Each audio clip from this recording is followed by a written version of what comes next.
Hey, speaking of which, speak of the devil, hello everyone. Hello. But you said we got a minute. I was wrong.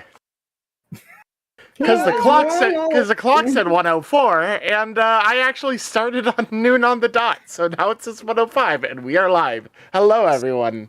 Hi. Hey. Hello. Welcome back to Unlucky Rolls and the Monsters of Morgram. I am your host and GM, Trisky. I run the channel, and I try and rope in these gagglefucks we got here. Speaking of whom... I just love the little hello in response to that. That's beautiful. Audio is good, so no blunders there. I can be heard. You guys can be heard. There is no music or anything playing. I am not very good at setting that stuff up, but joining me would be our lovely cast of player characters and players, respectively playing said player characters. Starting from left to right on my little overlay here with the little Runt. Hi, I'm Penguin. I'm playing Runt the Goblin. He's a druid. He has a frog. Yep, sounds about right. Next to him would be the chair. Bonjour, it is I, Chaise Longue, warrior chair extraordinaire. Excellent. I unfortunately have no hair, so I cannot not care. But sadly, you'll have to bear. The despair. But it's just so unfair. Alright, I'm just gonna leave. Okay, yeah, everyone, we're gone. Like I was saying, there is no music because I'm bad at that. So you're hearing what you should be hearing, Giga Chad. Go ahead and turn on your own music in the background. I guess. Yeah, lovely. we're not some grade A production. I am not good at high volume production. I need to work more on that. But in the meanwhile, we are going to introduce this little lizard fuck. Oh, fuck you. You know, I'm going to do that every single time. Mm-hmm. I shouldn't have said anything. Fuck. Hello, my good children and good sirs, and madams and wizard. It is I, Asch. I am a kobold, come from the north. I cast spells. Take it away, my little slimy fella. Yes, next would be our slime. Hello, it's me. Y'all know me as Morasmus, others know me as Sponge, and others know me as the person that found an entire bottle of vitamin D pills, and I'm gonna down them all to become the sun. God damn it. Look at the glow! Hey, glowing orange there, boys. It is Yes. eternally screaming for a reason. And last but not least would be the newest member of this little band of intrepid monster adventurers would be the bird. Zephyr, or Harpie, as this group and many others call me. I am enjoying my journey so far, but am a little unsettled being this far under the sea. It is interesting, though. Ah, yes. And with that in mind, I will give you all a brief summary of last session, as we had our group of intrepid adventurers working on a diplomatic endeavor for the local town of Stantrum, which is a colony established by the foreign nation of Brosh. As Runt continues to talk into his microphone. I'm going to throw a bottle of water at you. It'll do nothing because you're already in the water, but... Is it using the right microphone? Water. Is water what? No. We're not starting No, that. I never Okay. said water wet. I just said you're throwing water at water. What's I the know. point? Do I'm fish dying. drink water? Oh my god. Okay, I have a question though. Alright, this is But it's immediately making a derailment. Let me do the fucking summary! Jesus Christ. Boy. Oh boy. Alright, so last session we had a lovely group of adventurers go on this little adventure to do some diplomacy for the town of Stantrum, the village of Stantrum, which is looking for a solution to the problem that is these strange fish people attacking their ships that are coming into port. And so they went off... Oh, then I guess I'll have to readjust your volume because I had you at 200% because of that. Oh my fucking god. Alright, well, I hope you didn't have your headphones cranked up too loud, chat. But yeah, they're going out here to take care of some fish people that seem to have been attacking the Brosh ships that have been coming into port. They come over to this beach, this crescent-style beach that you can see on the screen now, and in response to coming up and approaching the water and accidentally throwing some weird rock that Morasmus won from a dwarf back in the town of Stantrum, named Zarok, they came out of the water and accused him of littering.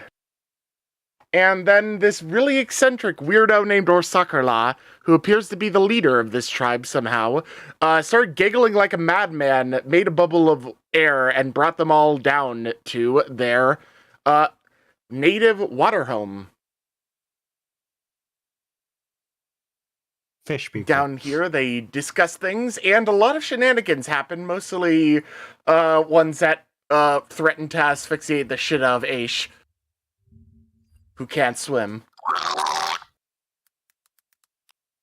Yes, that noise is accurate.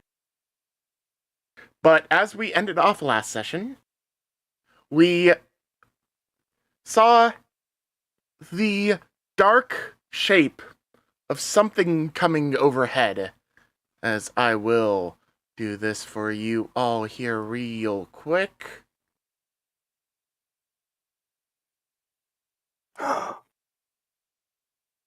Yes. Might take a moment for it to load in. Yeah, it's gonna take a little bit. Oh my fucking god. Under the sea, Under down the where it's sea. wetter, down where it's better. Makes sense to me. I don't mean to interrupt, but Chaise put something really amazing inside of the sketch chat. Oh, god damn it. What did Chaise sketch? It's Morasmus and Chaise yeah. both playing Keep Away from Asch. Yeah, the they're magic playing crystal monkey ball. in the middle with fucking Asch, frantically trying to catch the goddamn ball. God damn it. Give me the ball! It's just like Kobold in the courtyard. Yes. But yeah, as you might be able to see, or might not, it depends on how well I did my job, there are some shadows over looming all of this. Spooky. And last thing you saw was Chief Sorcerer trying to run out and go approach what you saw above.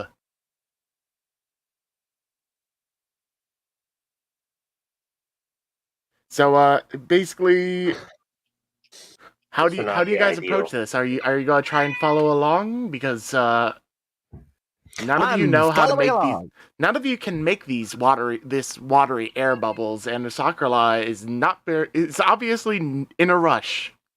I still have my spell on, so I can make an air bubble. I had Aboleth's Longue going, so All I right. want to be Combat would not. Well, be I ideal. mean, This map is so wonderful. It's so beautiful. Yeah, shout outs to the fucking battle map subreddit on Reddit, where I find random maps that somehow very specifically meet my needs almost exactly. You know what you can say? We're sponsored by No, we are not. No, there is no sponsor. There is no sponsorship because I received no money. Trust me, I wish I did. No, you received a free battle map. Oh yeah. Morasmus is going to become an air bubble, and he will attempt to float up with it. Yeah, but anything inside of you would just die. Nobody's inside of me. Anything that goes inside of you would die. All right, I'll get some fish in there to die, and then Oh yeah, that's true. Gotta keep that belly rumble. well, no, remember they're also citizens, so yeah.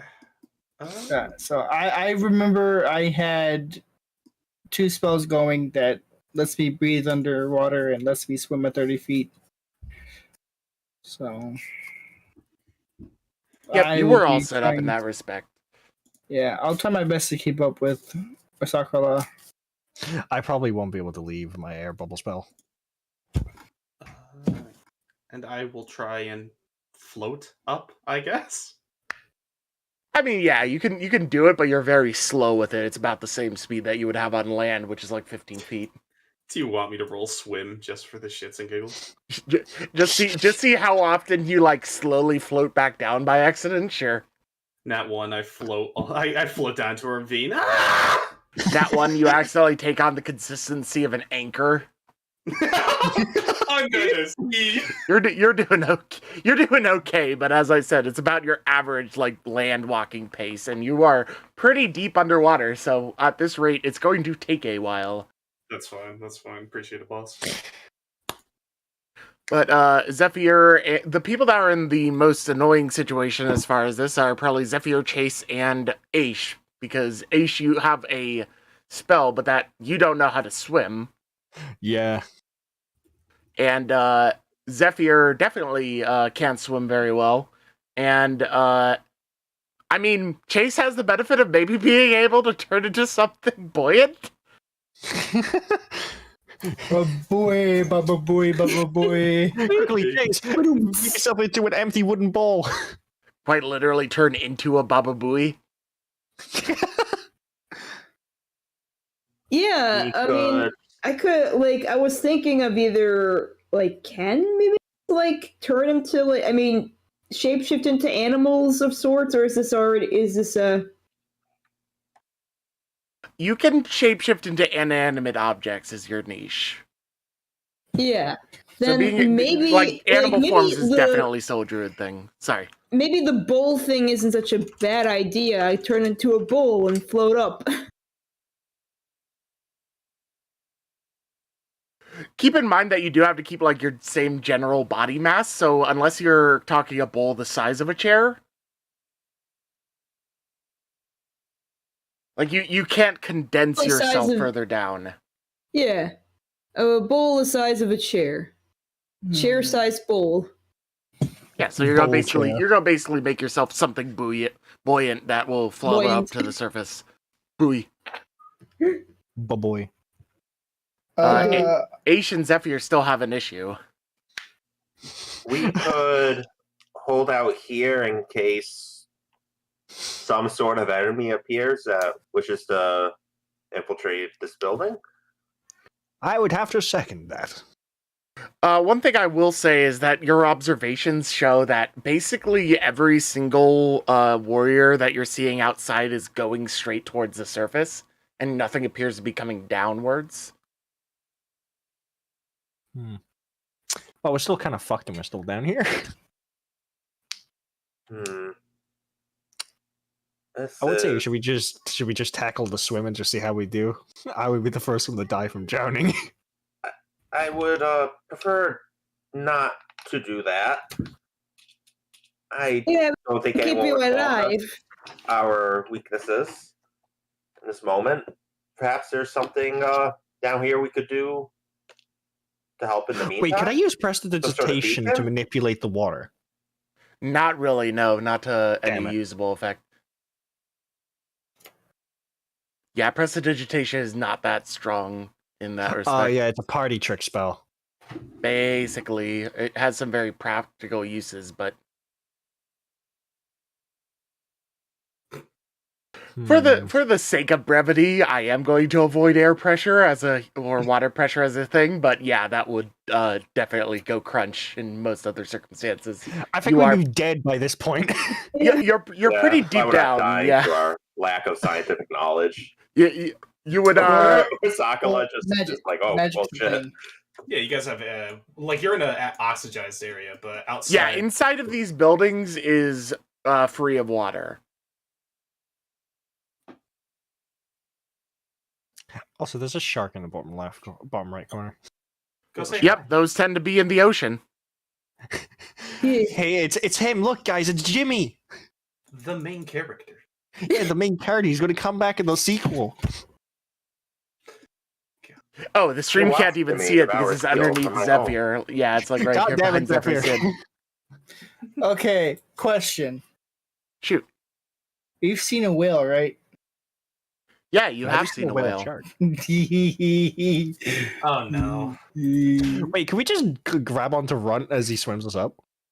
I mean, Could we go inside the whale's mouth. I'm still runt right now, but I have wild shape. Yeah, when you wild shape into the whale. What think it's does ahead of us. Pathfinder's Yeah. wild shape have limitations on size? That's a good question. I thought it was on Because CR. if you should probably double B-shaped check that one just in is case. small and medium-sized animal. So a blue whale would not fall under a medium-sized animal. What about an orc? I think like proper orcs are going to be considered large. What about a Orca? baby You mean whale? orca? But like What about a a half orc is like medium.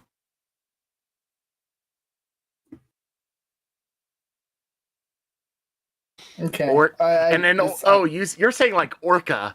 I'm a fucking dumbass. Orca. But they're still basically whales, and they're still bigger than that. Okay. What about a shark? Depends on the type of shark, but you would have to have seen a shark of a proper One variety. hasn't seen a shark yet. Ah, yeah, that's right. You haven't seen a shark. Oh, Dude. boy. I mean, we have only seen fruggos and maybe the occasional the occasional fishies.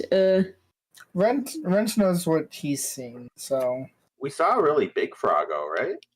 We yeah, do. Would that count? froggomoth. Yeah, you saw frog hemoth, which wouldn't be something that I'm pretty sure that's considered like another category that wild shape can't really do. I would need a piece of the creature. Yo, I gotta. That's the only caveat to this spell is I need a piece of it. All right, so an idea. What if you get gobbles, right? You know, first you go ahead and he's a big old frog. He goes ahead and just into somebody. Gobbles is not with us right now. Yeah, but wild shape. Yeah, but Gobbles is on shore. No, Gobbles is No, not with Gobbles us right is now. in his pocket. Oh, yeah, I forgot. Giant frog submarine. Just saying. It's mad at me. Yep. Don't make me into a marketable froggo plushie. No. Yeah!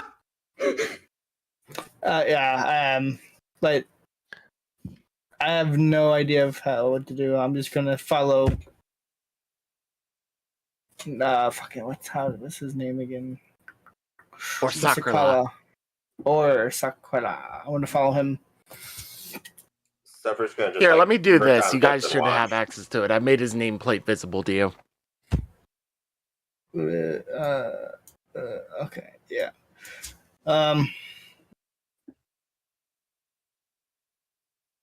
And he was swimming towards. He was Towards going where they're- straight towards the ships. Yeah. I will try to catch up to him to the best of my abilities if he's not swimming at fucking full speed.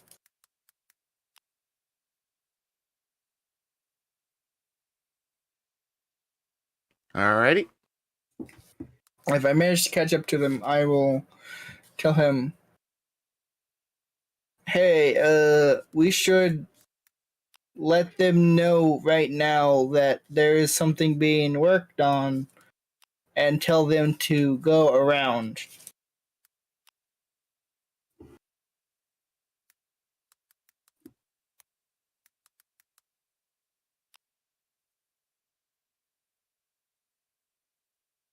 So we have you're trying to get something worked up, and We were in the process of explaining it to him, and then this happened.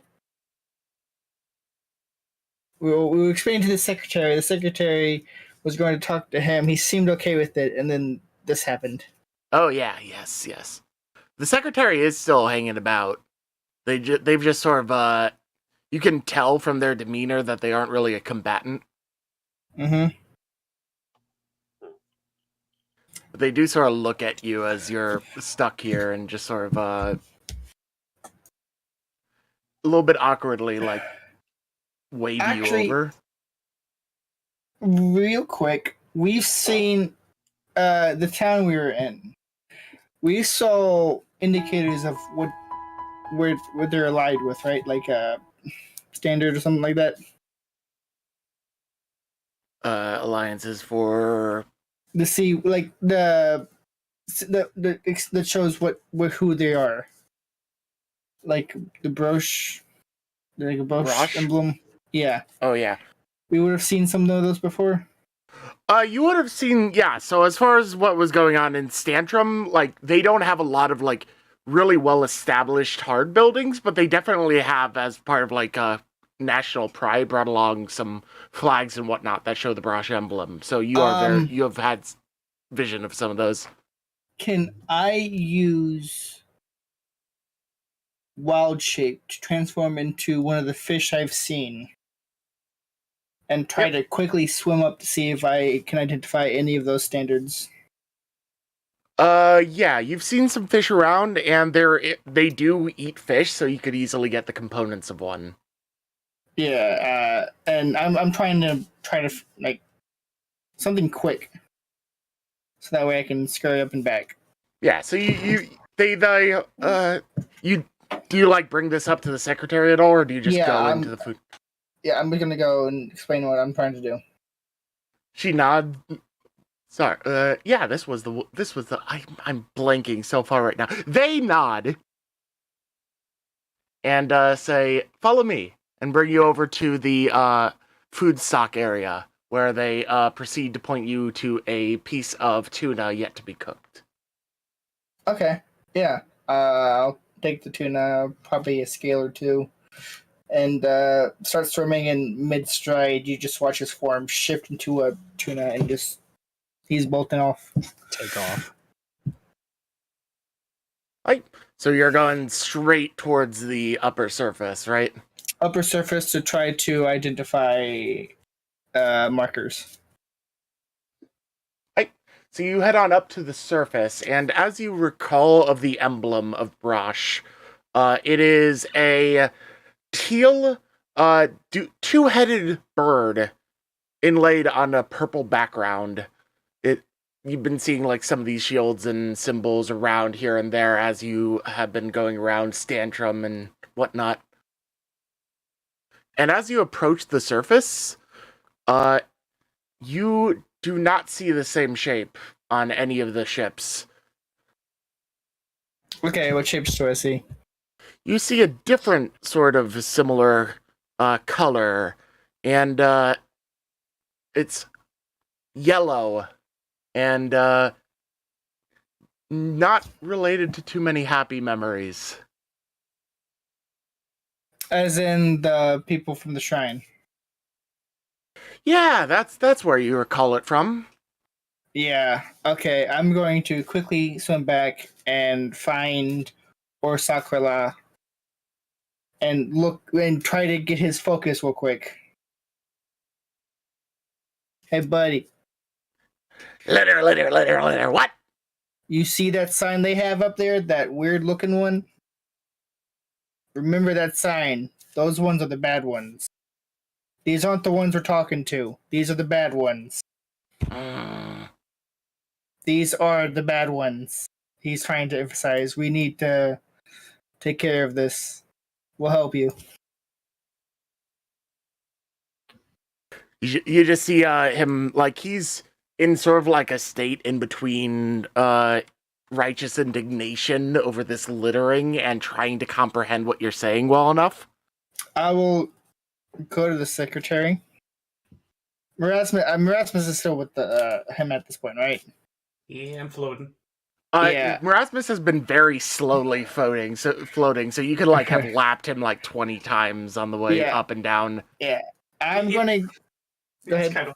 It's kind of like the space orb in Portal 2. Just as he's slowly floating off into the distance, exactly. Like Baby Mario from Yoshi's Story. Yep. Yep. Exactly. I will swim to the secretary. Okay, look, you got something to draw on.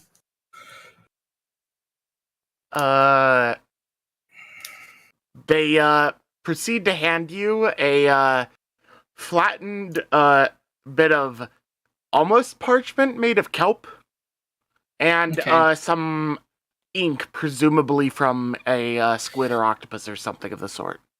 So what I will do is I will draw both the symbols. And the one that is Brosh, I will write down the positives. Like, this is the guy. These are the ones we're trying to work with. This is the one that are willing to work with us. And then the other one, I'm just going to draw as best as I can, like a skull and crossbone. And the rest of us indoors see this, right? Or did the secretary move up with you?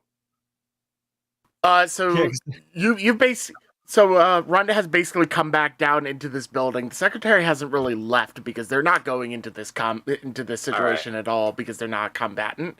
So basically, Runt would have to come back into the building and do this, and you would likely, unless you've come up with a solution in the meanwhile, be still standing right there. So yes, you would see this. Ah, very clever.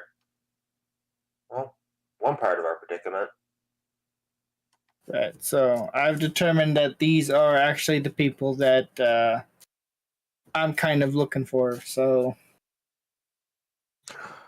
Wait, I just had an idea. Oh, wait, no, I don't have a fire spell. fire won't work underwater.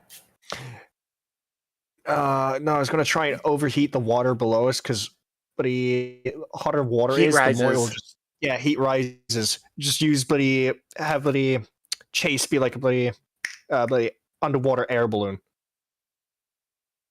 Straight to the surface, but that wouldn't have worked. I know if I ever seen a balloon, because balloon chase.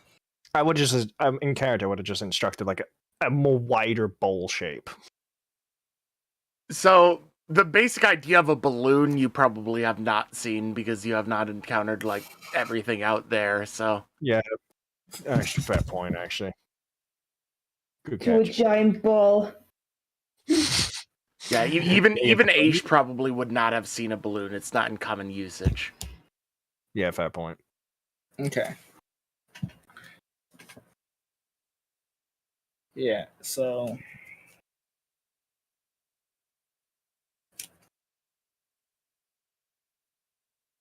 Still thinking?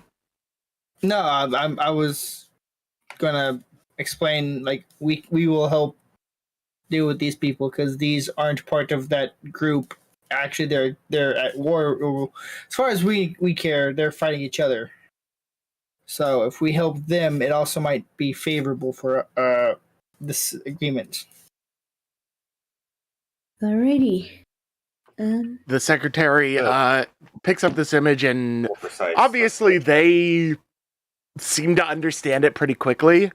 And you see them move over to Orsakrala and do their usual like gibberish sounding whatever to try and explain shit. And Orsakrala is once again in sort of that dazed state, and then the secretary does something that you wouldn't expect someone to do to their leader and slaps him on the cheek. And all of a sudden he goes, "Blah! Sorry, thank you," and then explains it in its entirety again, as you outside see more and more of these crab spear wielding figures going up to the surface. Is And then there our Sakralad nods and says, "Okay, we go kill. Can I get one of those spears? Now." Damn. Can't blame me for trying. And Orsakrala like comes over to you guys and is just like,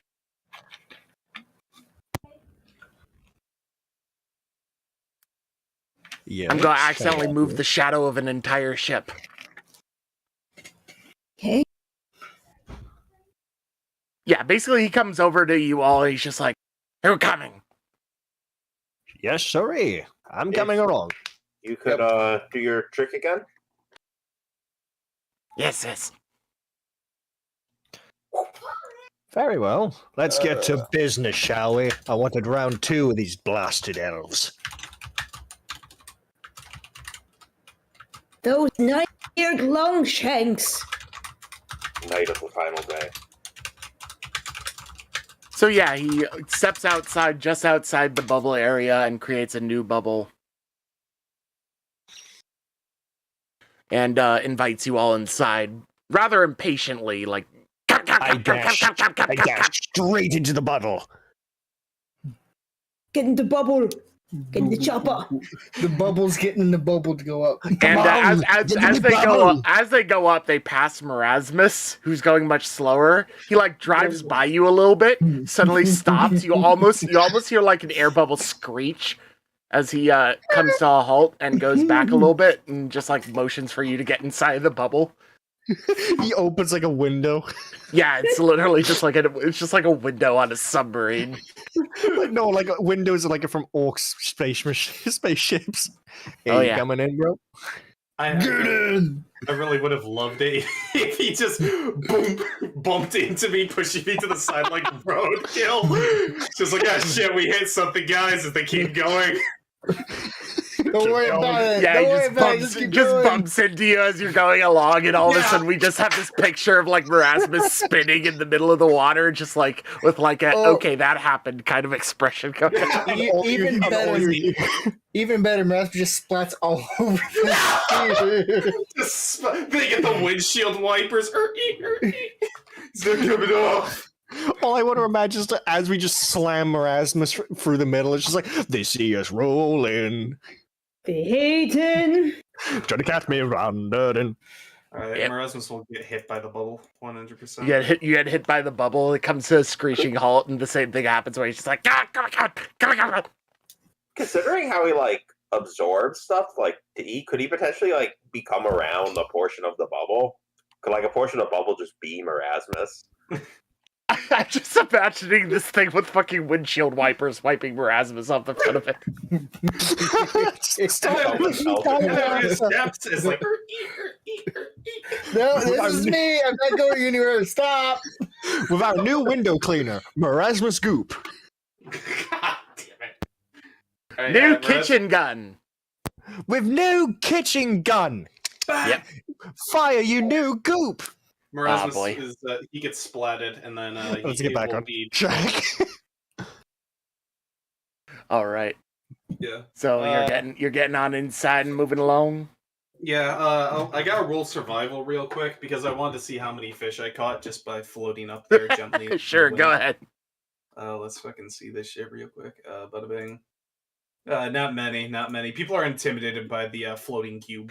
Every considering how quickly our soccer, or rather Runt, swam past you and swam back as a tuna, which is a predator, he scared off all the fish. They were just coming up to him, and then Runt swims back. It's just like, damn it, Runt! I imagine Runt just looking at.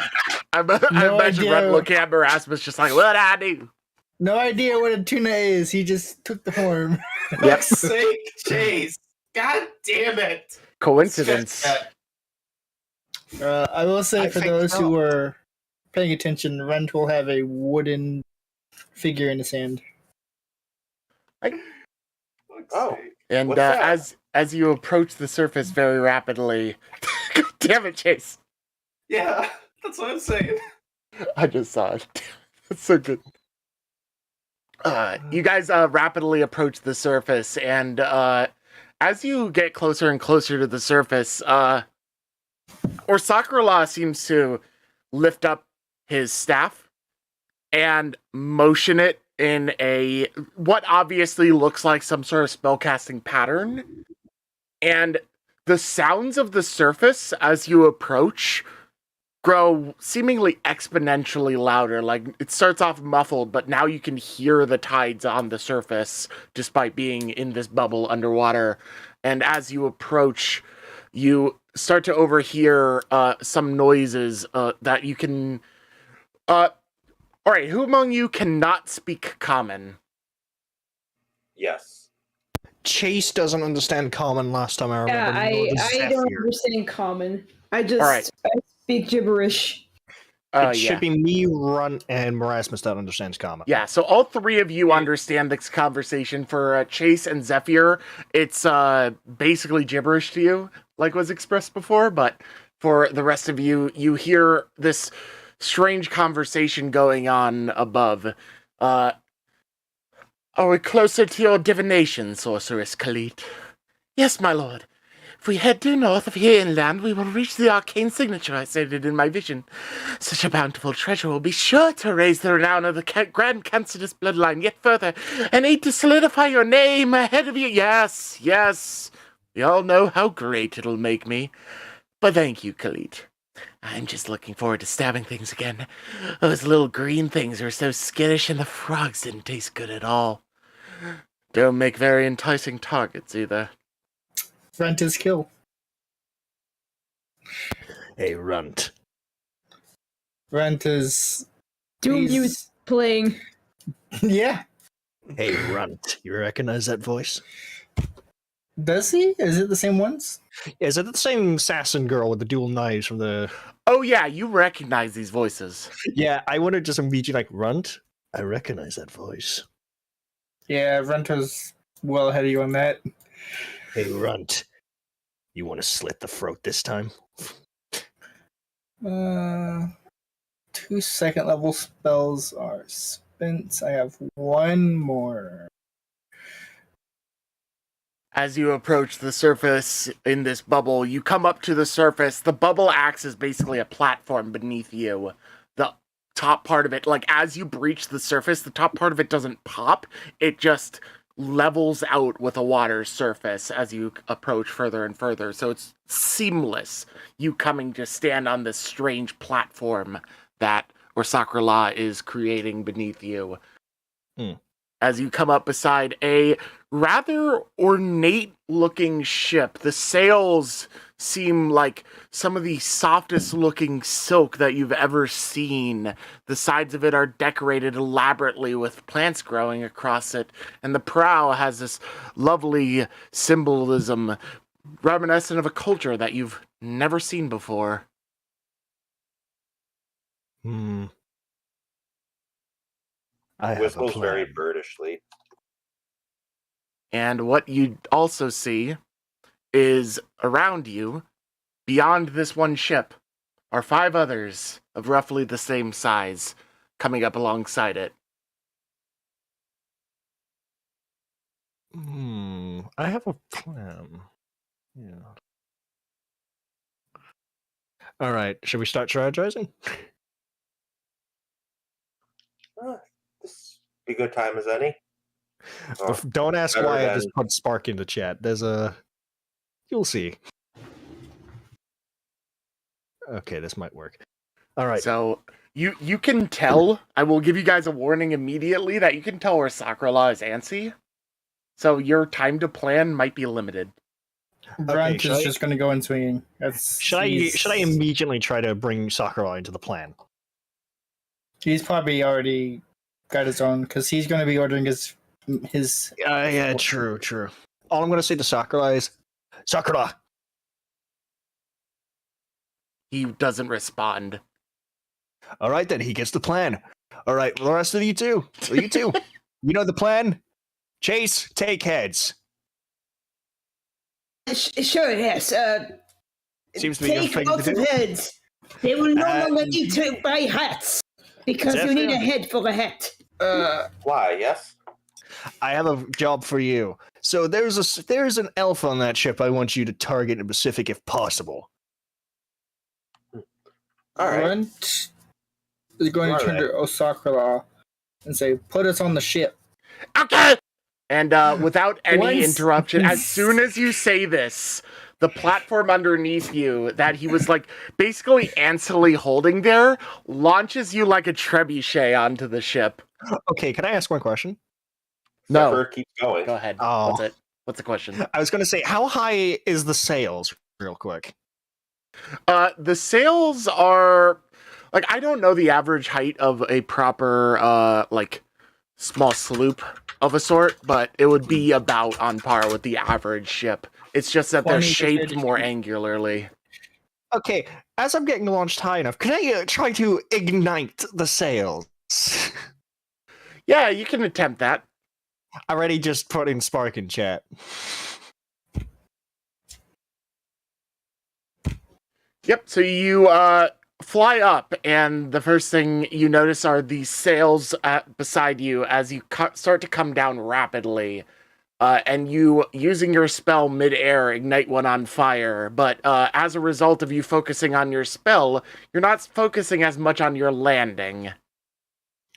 All right. As a result, I will be giving you a small little deficit to your agility check in a moment, as everyone needs to attempt to not fall flat on your faces and die instantly. If Zephyr wanted to, like, as she's launched, try to go into flight and keep going. Oh yeah, Zephyr's fine. Okay, cool. Oh, agility check. That's in. That's acrobatics. Yeah, acrobatics is actually the skill. All right. This is a dexterity based. Don't fucking die as you come down. See if you can grab onto something to slow your landing, kind of thing. All right. Let's see. All right. -3. I had a question. Shoot. Does Morasmus bounce? We will see based on your check. Somewhat. Yes. I also would like to do something as I'm falling. Sure. I remember a little bit ago I was given a certain item from Punt. Yeah. A bomb. Yeah. I want to throw that into the lit fire. Oh, see, you knew what I was planning. I have rudimentary explosive written down on my sheet that you told me to write. Yep, that's basically what it was. I'm trying to look up the basic stats for basically just like an alchemical firebomb. So Alchemist Fire or like the Alchemist Bomb feature? Probably more akin to the Alchemist Bomb feature. I can get you that in 1 second. Base class, Alchemist. Bombs, depending on the level, is D6 scaling. Okay, I think I have something that works pretty well for this. It has a 5-foot radius, so like 10 feet across diameter-wise.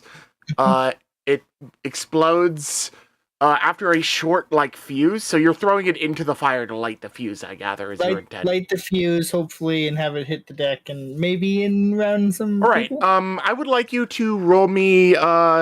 It's a dexterity based, like making sure you actually hit the fire and light it on the way down is the thing that I'm going for. So it's not necessarily an acrobatics, but it's more like a sleight of hand kind of thing. Okay, I can also. Or a raw dexterity, whichever you would prefer. I can give raw dexterity. That's fine. Yeah, I'd say so. I was going to make it like a DC 15, so you got that. Yeah. As for the rest of you going in, minus Zephyr, who can fly, just got like a jump launch on this whole entire situation, the rest of you are dealing with as follows. Asch, roll me 1d4. That's how much damage you take, ignoring armor. Give me 1 second. Let me look. Chaise, roll me 1d2. Your landing was a little bit rough, but not that bad. D2. Okay, roll 1d2. Morasmus and Runt are fine. 1d4? 1d4, yes. Okay, so Asch takes 4 damage. Chaise takes 2. We're starting strong tonight. You may want to double check that your token has the right amount of max health, because I don't think they properly updated for me. No, they didn't. So mine had 11 since last time. I did update yours, actually, because I was moving things on and I noticed that. I'm a tank. I'm still at 30. I'm at 38. I'm tanked. Yep. And as you do this, let me move you into the appropriate area. 10. Also, that was probably a good time to mention I can't see anything. I just realized that and gave you vision. Nice. I'm almost I need to health. update your token. Asch should have more health. No, I had 1 less health from last session because I bled. I mean, your total health is Your max health. Ugh. Yeah, he's not rolling very well. He's basically glass. Hey, might I suggest in the toughness feat next level? You know, I should take that. But anything to do with acrobatics, swimming, or climbing, I'm just fucked. Yeah, you're having a great time with all of this stuff getting thrown about. Yeah, I know you're doing this to be deliberate. All right, I would like everyone to roll me a, let's see, 1, 2, 3, 4, a 1d4. This is determining basically, except for Zephyr, you do not need to because you're flying, but this is just to determine where you're landing on the ship, basically. Okay, rolling 1d4. Yes. Can I roll acrobatics, and if I fail, I bounce off the boat? Sure. Damn it! I wanted that. I landed on a mast. No, you landed in the crow's nest. Oh my god, that'd be great. No, wait, that would have been a 20. Well, you have very little traction, so you'd have the least resistance. Boing. Because you contort as you're launched, making you aerodynamic. Okay, I just have one question for Trix. Do I go through the bloody temp, or do I No, just you land land on on top of it, and that's part of why it fucking hurts. Is this thing made of fucking steel? Oh my god! I just felt when the tree frog get hurt. Roll Yeah, another they're 1d4 for style. roll another 1d4 for little Tommy, Oh yeah, sure. and I will roll one for our acrobat himself. One. That's good. Oh my god! Okay, little Tommy got a free. Little Tommy's And acrobatic- Zephyr is midair about here when you manage to stop yourself. You got a 10. Oh, it's- Oh yeah, so it was like a DC. I was setting it more like a DC 14 to avoid like taking any damage at all. So that would actually be 1d2 damage. 1d2. Is little Tommy's HP accurate at 4 max? To be honest, I don't think he actually had a health upgrade. What's his level? Let me double check. He's a level 1. Oh dear. Hold on, what's my level? Oh yeah, you need to get your ass on actually properly leveling him up. I keep forgetting to do that. Familiars. They were level 4, so I can't actually change its level. Let me double check that you have proper control over the sheet. I can't. Oh dear. I'm going to bounce now. Blingy. Yeah, for your little bounce here, give me a 1d8 and a 1d6. I rolled a 19 in acrobatics, if that helps, but let me do the 1d8 and 1d6. Okay, actually reduce that 1d6 to a 1d3. Okay. Got Right, what 7. was the dice you told me to roll for Tommy? A 1d2. Yeah, 1d2 damage. He takes 1. Yeah, right. He takes a single point of damage from a somewhat rough landing. Oh yeah, no. Your Tommy's health is your health points rounded down to half. Okay, so So he'd he have should have 6. 6 max. So he's at he will 5 have 5 out of 5. 6. Yeah. All right, so Okay. 1, 2, 3, 4, 5, 6, 7. You bounce in that direction towards your west, and you do so 2 times 5, like basically 10 feet. So you actually bounce on top of Runt. Yes. Yeah. Run, make a reflex save! Get out of the way! Yeah. Go ahead, and make me a reflex save, Runt. Actually, if he's hitting me, I'm going to do a roll with it. Blingy. If I'm struck, technically, if I'm struck by a melee weapon, I convert some or all of the damage into a movement, which moves me in a direction that I roll to see where I go. This Morasmus Oh my is a god! So we're just magic gonna man. launch you two. All right. Give me your rolls. Give me your rolls, Runt. So you want acrobatics? Yeah. That's what, see, this says we get acrobatics DC 5 plus whatever. So whatever you want to set the DC as. 5 plus Which DC I 12. succeed. Oh! Yeah, you're fine. All right, so I roll. I don't take any damage. I roll a D8 to determine where I go and how far would you say this movement would have moved me? So basically, I imagine you get like flattened and then shot out like a dart. So we're gonna do. I'm gonna give you 1d3 plus 1, in times 5 feet. Okay, and then I need to roll 1d8. I choose the direction, don't I? Try not to If get it says hacked. you choose the direction, you're good. But otherwise, So draw for uncontrolled mountain grow. Immediate action if you succeed. Check to no damage to your attack. But second, there's some movement. In a straight line in a direction of my choice. Okay, where are the enemies?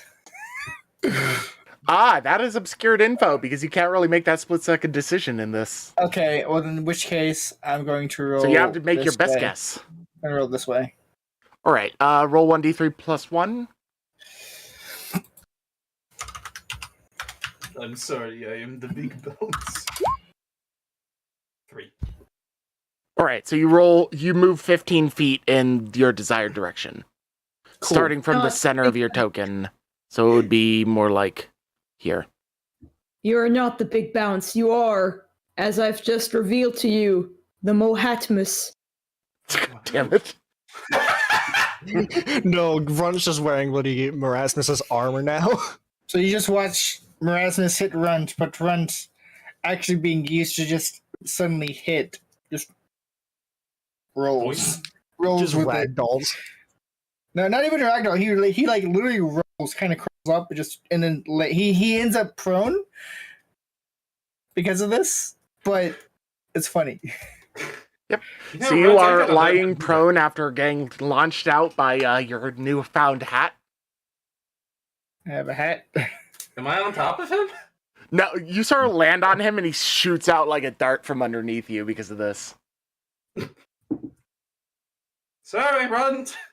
So as we now have you guys all settled in where you land, I'm going to show you what your battlefield looks like right now, as quite obviously, all of these things landing on the deck immediately gets a violent reaction from the inhabitants, who are all elves. Also, I burnt the bloody sail.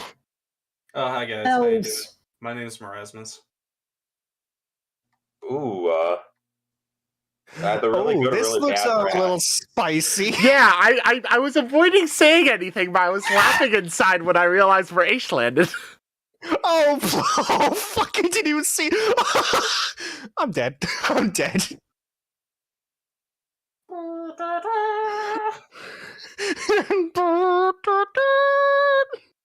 Let's see, let me get this. Screwed. We're screwed. We're screwed. We're screwed. We're screwed. This would just be an interesting reunion. Oh god, this is gonna be a fun initiative. I can't even get into melee combat with this archer next to me. I'm fucked. You are above them. Oh, well, they still hear me landing this on is it. a covering thing. You landed on top, they're underneath. So you have that benefit at least. But they did just hear a loud thump immediately above them, so they know you're fucking there. No, they know something is there. Well, yeah, they know you as an strange foreign thing is there. They don't know you as an Asch is there. But to be fair, I think they would notice the slime, the goblin, the chair. Yep. With that in mind, let us roll up initiative. Damn, I Alright. tried to have initiative pre-rolled for all of them, and it decided to ignore... Oh, wait, no. It did have it all. Yes. Runt. Hey! Pog. Oh my god, Runt. Runt is out for blood. Bro, chill. You're fucking good, my guy. What my guy got? Make sure you Oh, that was click on Tommy. your token before you roll initiative, because that adds them to the initiative order properly.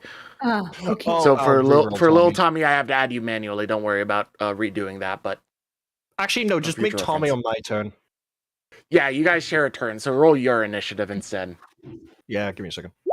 Oh yeah, Morasmus was floating up, so he doesn't know exactly what. I got a we're doing. 16. I did click on my token to do that. Yes, you are good. It's all been added.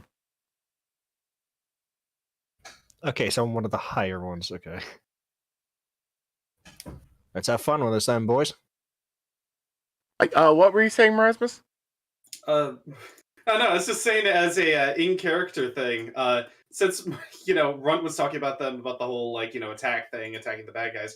Rasmus doesn't know what we're doing. He just landed and he's just looking at all these guys. Shiver me timbers, me hearty. I think you'll probably pick up on the idea as soon as Morasmus starts trying to kill everyone. As soon as Runt starts trying to There kill you go. everyone, pardon the Yeah. slip of the tongue. We'll see. Just Morasmus, just like gets swung at by an elf. He just grabs the elf and just consumes them. Yummy. Oh yeah. Actually, dinner. one last thing I need to determine. First off, Asch, would you roll me a 1d3? No, you are not taking more damage before you panic about that. It's not the damage I'm concerned about. Falling through the tent. The damage. It's falling through the tent. That's how many turns the tint's gonna last before it catches fire. Yeah. Which Oh. please do Oh, roll me a wait. 1d3. Oh, how long do you want me to roll for the bomb as well? Okay, this is even funnier. Oh, no. Let's hear it. We didn't start the fire. Where's the bomb? Yeah, so It's all that was to burning. determine which of the 3 sails you set on fire from top set to all bottom. 3? You set yours on fire. Oh no. I'm fucked. Wait, hold on. Do I have fire resistance? Oh wait, no, I don't. No, you're the kobold. Oh no. Oh no. Hans, I'm in a little trouble, Hans. Where'd the bomb land? You threw it into the fire, so it's right over there. No. I just want to imagine this entire tent just explodes and I go flying. Oh, that's great. Team Rocket blasted off again. Team Rocket Blast again. Please tell me it lands on the knife-eared bitch. They're both So knife-eared. it runs through the fire here, hits the roof, and rolls. I'm going to say that it rolls off of that.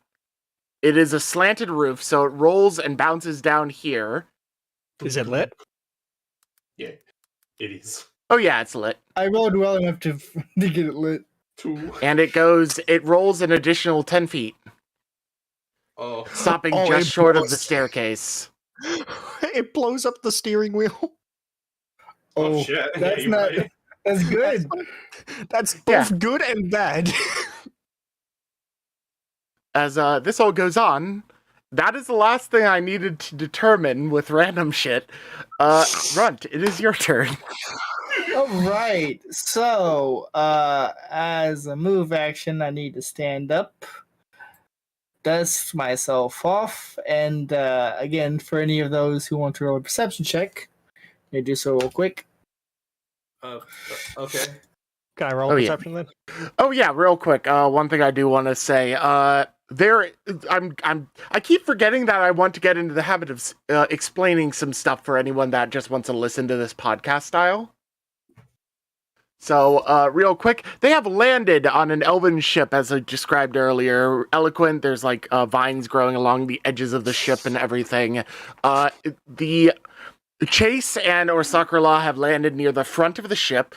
Morasmus, Goop, and Runt landed in the middle near the anchor wheel. I'm pretty sure that's what this is, or something similar. This. That so, looks like yeah. a statue. Yeah, so they've landed near a statue. Morasmus bounced over the statue into Runt and sent him forward over the grate that is up top of the underdecks, but he's still up on the top deck. Little Tommy has landed near the staircases by the wheel, and Asch landed on the top of this very decorative blue tent-like podium thing at the back of the ship. Next And- to 2 acquaintances. And surrounding them are numerous elves of various different, like, at a glance, levels of expertise going about. And for the player's reference, the wrench is literally just an icon that means that that's the one that I'm using for initiative order. That's all that means. It doesn't Okay. mean anything mechanically. So, does It means Zephyr don't delete that also, token. Does Zephyr or anyone else want to roll to see what's going on with Runt? I already roll perception, I roll chat. Yeah, you're not going to see this. Probably. I'll probably be fair, I'm panicking. You're in a lot of pain, and it's probably hard to see from where you are. So yeah, that makes I've sense. also still got a seaweed bandage with blood. Oh, could be better. You're higher up, so you probably would have a better angle. But Unless the sail's in their vision.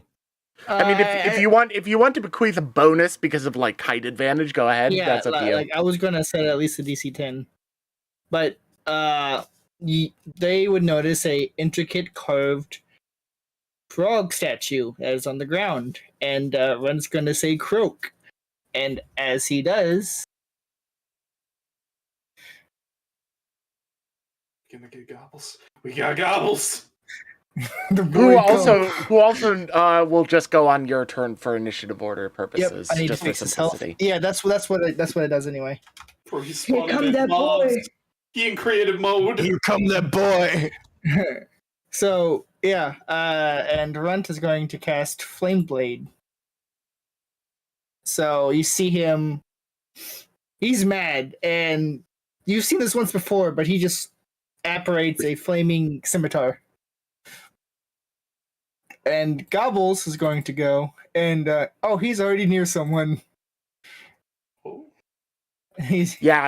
Gobbles is sitting next to this female elf that was walking along the deck before you all landed on it. It's turned with a bit of a start and is like reaching for a dagger or something, but it's completely unprepared. So for AC purposes, they're flat-footed. Yeah, and suddenly there's a frog next to them. Eyeing him down with complete intent to murder. That is a bite attempt. Let me see if that hits because of flat-footed. No, that does not hit with flat-footed even. Why is he... It don't matter, the boy's strong. Alright, that is my turn because it took a movement to get up, and it was just an incantation to deactivate the spell for Gobbles and just a standard action for my spell. Right. So your turn is all up, and Gobbles didn't manage to get a hit on him. They basically barely managed to duck underneath Gobbles' tongue as he lashed out to try and drag them in for a bite.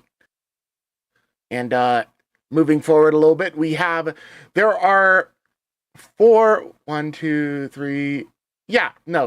There are three of the members of the group that seem to be on their game as far as reacting to this. They seem to be not as straight up, like, just sea sailor hands as the rest of them. They seem to be more combat oriented from a glance as they pull out various scimitars and whatnot to approach as they begin to move. One of them scooching over to Morasmus Goop, the other one running towards Runt with a giant flaming weapon, and this last one coming up towards Sorcerer at the top here. As they approach, they respectively basically just do simple swings at you all. The one up on the front deck is swinging at Sorcerer, trying to get a hit in there. Sorry, they're all running rapiers, not sabers. Oh. Damn.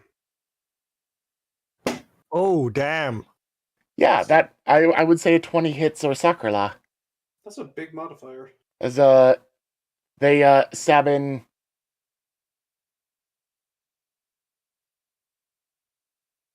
And get it. Sorcerer takes that damage. Obviously not very pleased at all. No. He's at 22 HP, not at 10 HP. And he takes that damage on the chin. I'm going to adjust it so that you can actually see Sorcerer's health, as he's a ally to you all. So, one thing I will say, stabbing a goop with a rapier, probably not the most effective thing. Do you have any official, like, resistances listed on your sheet for, like, bladed weapons and whatnot? I would assume that it's... Here's the thing. I know that in most D&D, it's like in everything, where you go ahead and you beat the boss, and you're like, I get him as a playable character, and then he's really fucking nerfed. That's what they did with this race, essentially. So essentially, right. Yeah, I have sleep effects, poison, polymorph, stunning. It doesn't say, like, resistance to Alright, so you're immune to, like, sneak attack and stuff, which just wouldn't even count as in the first place, but that's good to know. Yeah, so I guess he can still chop at me like normal. Yeah, he somehow finds a vital semblance of an organ in your system. I don't know. Fuck it, it's magic. Okay. God. Please don't kill me. Chaise. What did Chaise do? Oh shit, what up? Here come dat boy, oh shit, what up?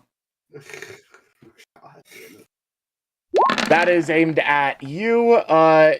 It can't confirm crit. That is one thing in your advantage. It cannot get crit. You are immune to that.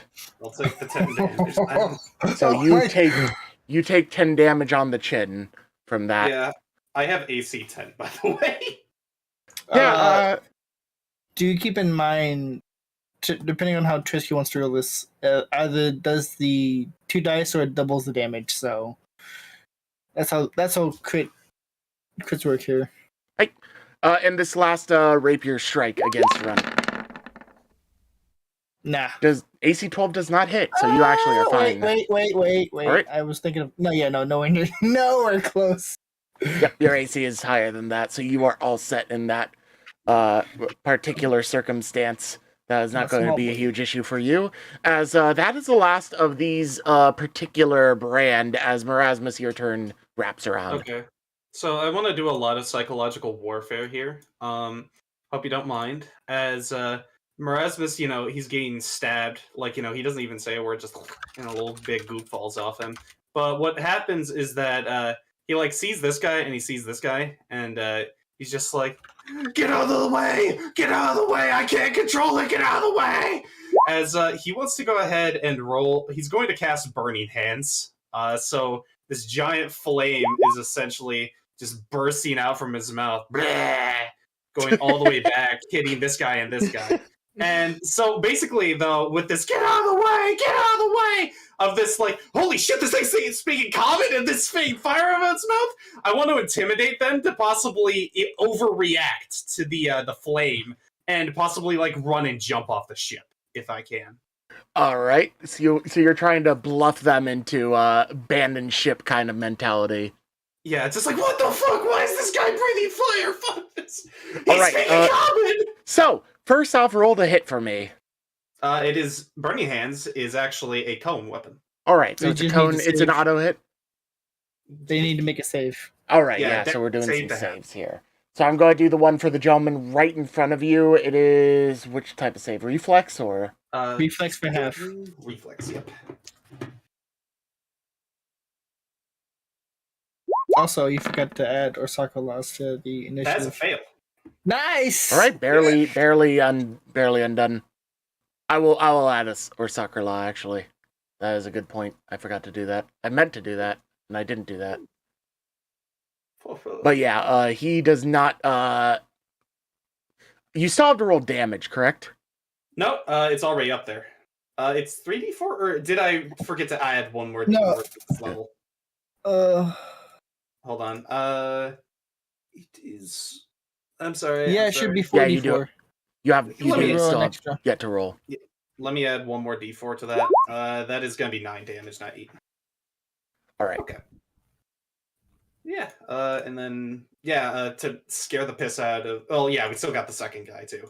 Yeah, I gotta do them in a second. They're technically a different kind, as you can obviously tell from the different color. No worries.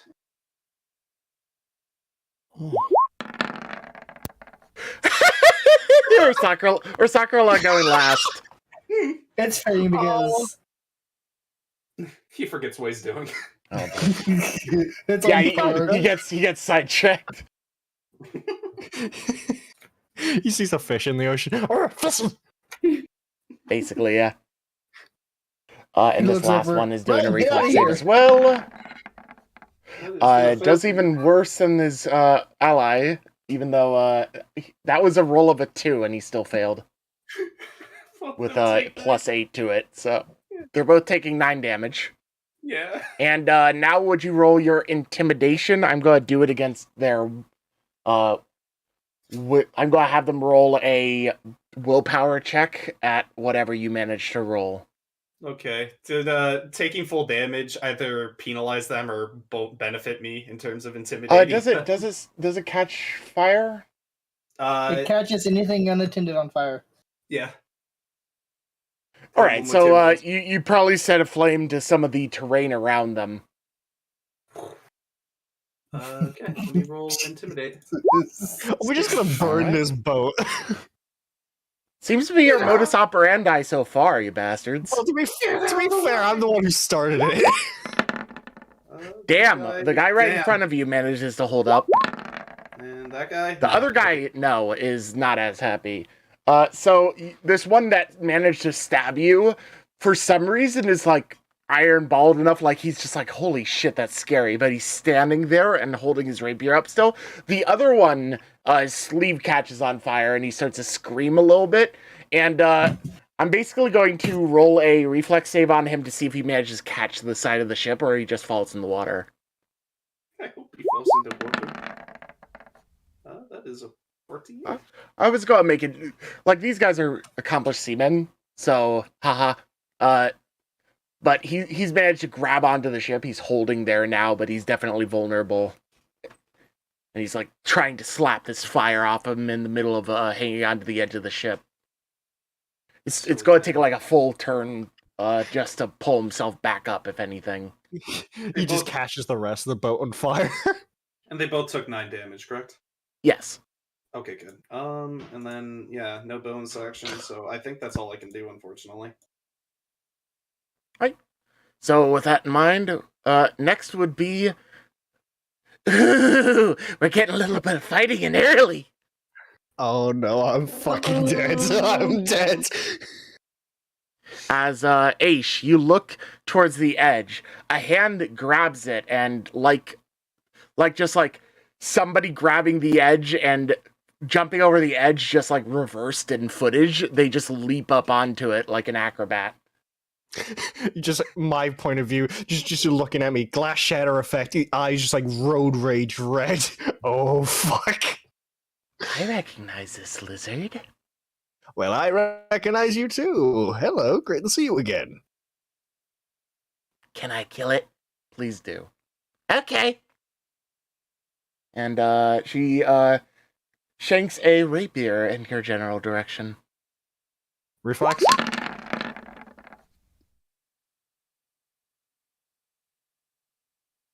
So, considering the situation, and I don't want to be that much of a cunt, I will allow you to actually reflex save for a potential half damage. This is rather unusual. Yeah, alright, okay. Yeah, desperate times, desperate measures. You managed to make it, like, glance into your shoulder. It still does 3 damage to you, but you are not instantly downed. Can I jokingly just be half-assed with this? What are you thinking? Could I, with that reflex save, cast them spell back at her as a laugh? You splash some prestidigitation in her face. No, I was gonna fire a magic missile. No. You're not getting an attack off of that. I'm not giving you that. Okay, but I'll just throw water into her eyes. Yeah, so you just like splash her in the eye with some water. But luckily for you, immediately next is your turn anyway. So now you can do stuff. All right. Don't forget to subtract 3 damage. Yeah, I'll do that now. I like to cast magic missile.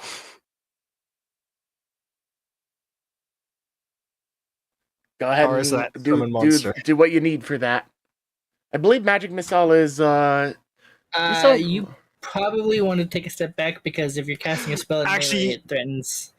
Oh yeah, that's fair. Never mind. I can't really do much besides some basic shenanigans. I could try to burn the tent that she's on underneath her and collapse it. The tent isn't made of any flammable material. It's more like crystalline. Stone? Oh yeah, it's crystalline. Yeah, it's crystalline. Let me quickly just subtract my health. You said 3 points? Yeah, 3. You're down to 4. Oh no, 54. No, not that much. That would be instantly dead times 100 or some shit. I don't know. That would just be over my health pool. I'd just be gain so much. If you go past your con modifier, you're just dead. Yeah. But you can 5-foot step and then do something. If I 5-foot step, that would be right. Actually, no, that wouldn't.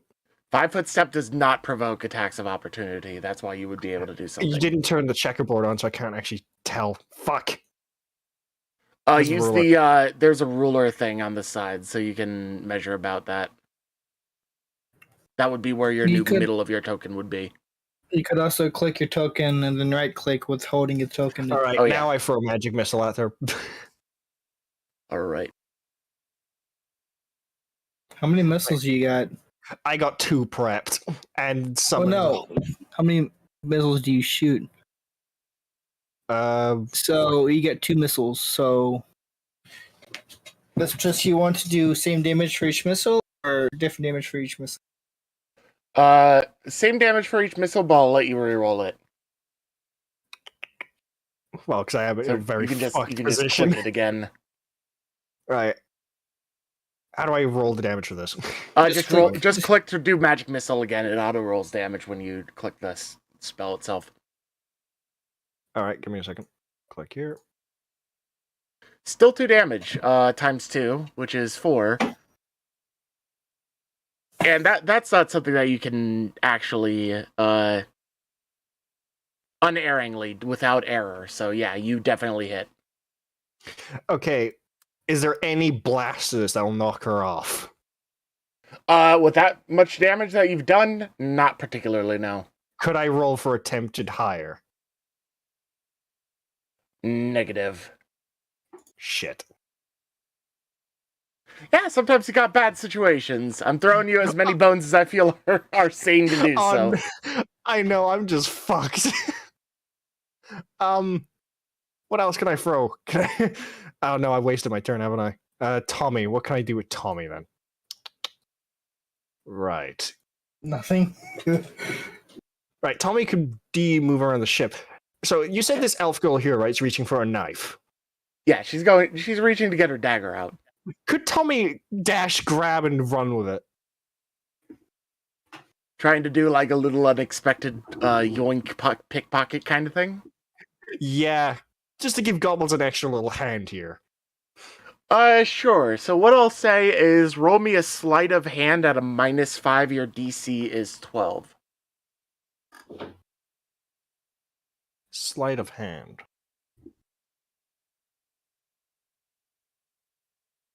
Right above spellcraft in the skill check. Yeah, nope, that would not be. Fuck. Yeah, little Tommy goes up to the one person and attempts to jump up and grab the knife, but much like they dodged the tongue, they also swerve to dodge you. Well, hey, they're no longer dear to the life, right? Yeah. Oh boy. Well, it's now their turn. But they also do see Gobbles as the bigger threat. The other one here begins to approach. Actually, hold up just a moment. I want to make sure I remember things correctly as to what we have available to try and screw over your day. I'm already screwed, man. Alright, so that one doesn't have anything that they can utilize in this situation, so they're moving over to attack Runt.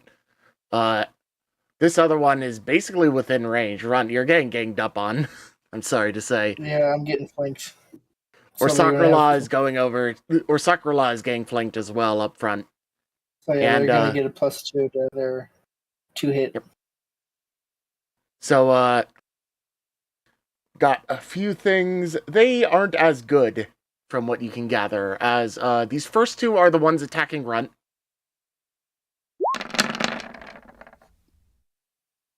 Nope. Miss. Did it actually roll both of them? Oh, wow, they rolled super shit. Yeah, they definitely missed. Now, here's the one on our Sakrala crit. No, also shit. Damn. Yeah, these guys aren't the combatants. They're the ones here to run the ship. So they're not doing that good. Good to know. Now we know which ones to focus. Oh, and the last one that I have to do is the one attacking Gobbles, actually. Mm-hmm.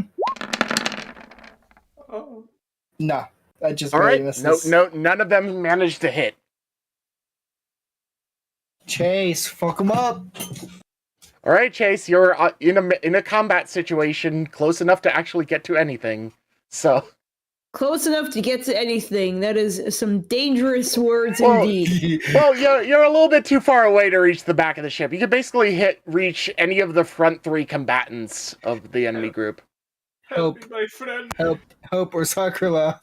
Yeah, I want to help with Sakura, the blue dotted dude on front of him, next to me, right? Yeah, okay, I'm fucking him up. I'm going up to this guy and fucking him up. Fuck him up. Fuck him up. All right, roll up. I cast sword. I cast fuking sword. Cast AK-47. So, a quick question. That hits. Okay, yeah. I cast dead. Oh, he's dead. Gone with a head. No, he is actually not dead. He is very gravely wounded and does not seem to enjoy that. But you do not manage to single-handedly decapitate him in one swing. Like the last 2 times. Chaise is the real monster here. So, for those of you who are aware of low fantasy gaming series that we've done in the past, he would in that series be considered winded, which basically means half or less HP. Nice. Bloodied. So that bloody, yeah. So that heart symbol is what I use to represent that for half health. Do you have any other? Have you gotten like action surge kind of stuff with fighter? Is that a thing in Pathfinder? Or is... We're level 3. Yeah, I was wondering if action surge was a thing. Oh, you moved, so you can't full round. If we were 6th level, you'd get an extra attack. I mean, you can do another attack, but it's going to be at a -5. Okay. So I can do another attack, but it's on a -5. So how do I, we can just subtract 5 from what you roll.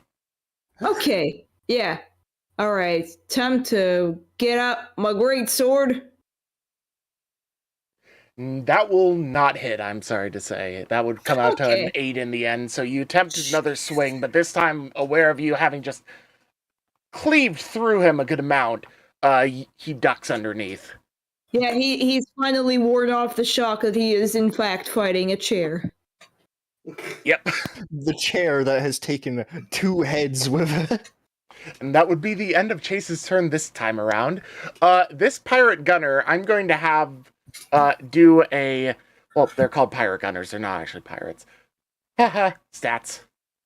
But they are hanging on and attempting to do their whole entire thing. I'm going to have them run a DC 15 dexterity to see if they can leap themselves back up over onto the deck. And if they fail, they're still hanging there.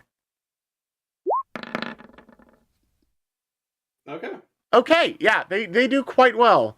The dexterity, considering they are spending most of their lives on ship, dexterity is one of their better stats as it gets up there. But that consumes the entirety of that one's turn.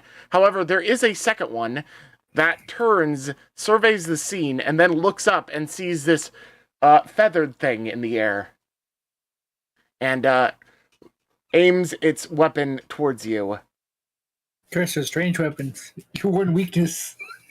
Bob and weave, bob and weave. Serpentine. Monk shit, let's go. Actually, let us see. I need to check something real quick. Is it the same thing I was about to check? He has to move first. Okay, it's not the same thing. And proceeds to lift up aim and fire this strange foreign contraption at you.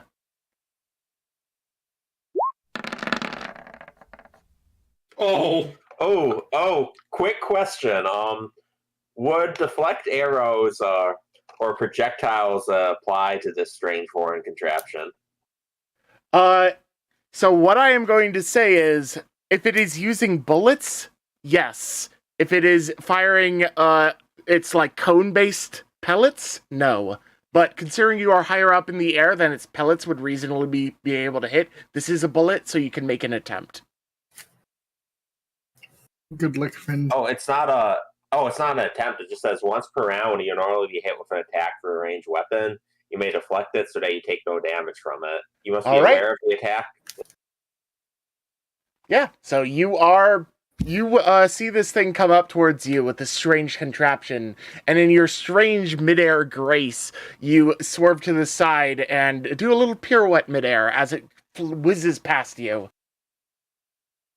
You hear what you can probably assume is swearing in some other language. As my eyes lock right on this guy.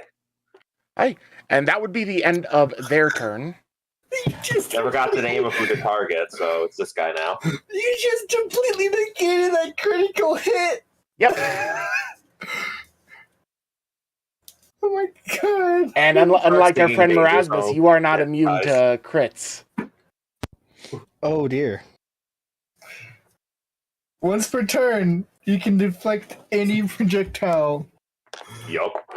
Monk, just monk things. That just average monk things. Aye. So, all right. I'm gonna post in the off topic what the spell description has that I have going right now. Just for fun. All right. This figure starts moving over here, trying to keep the pole here in between themselves and the strange thing that rolled off the roof, and looks down at the deck below. Can't really see Asch above them. It's a weird angle to actually see you, and you push even further back towards the back end of this, so there's no chance in hell. But they look over this field and see this little thing barely just below deck as they proceed to fire this. Hey. Oh. What does that say? And little Tommy manages to duck aside quite well as this strange substance launches out of the tip of their staff, lies like a line on the deck, and slowly starts to seep into the wood with a sizzling We are doing sound. more damage to the ship than we are to each other. So if you would kindly look in general chat.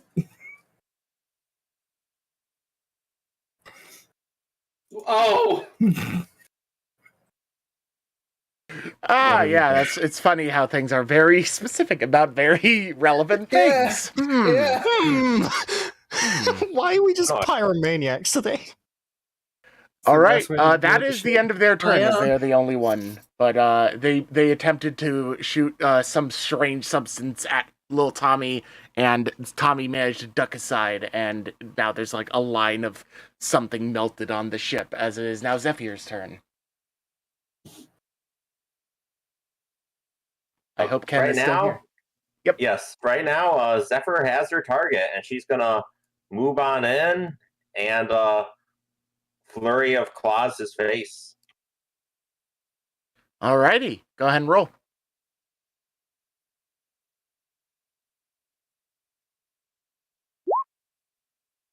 That does hit their AC. And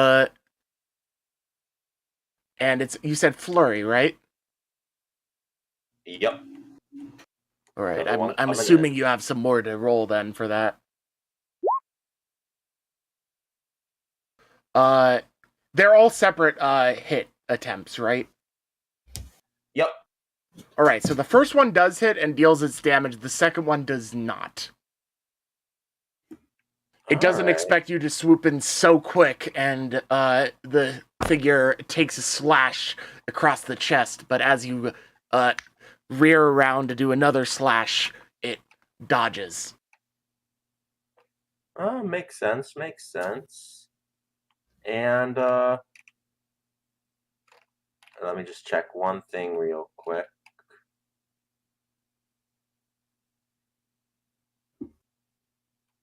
Yeah, nah. I'm good. Give a nice little slash to the face. All right. that would be the end of your turn as a familiar figure steps out and sort of scoffs. You can't hit a simple feathered being. Here, let me take care of it for you. As he levies another strange contraption aimed at Zephyr.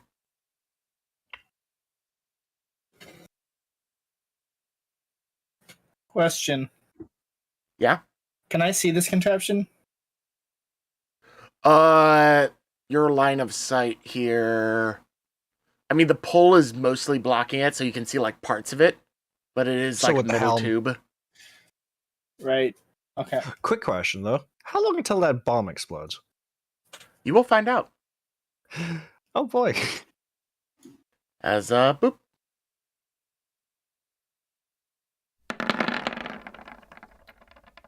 Damn, blam.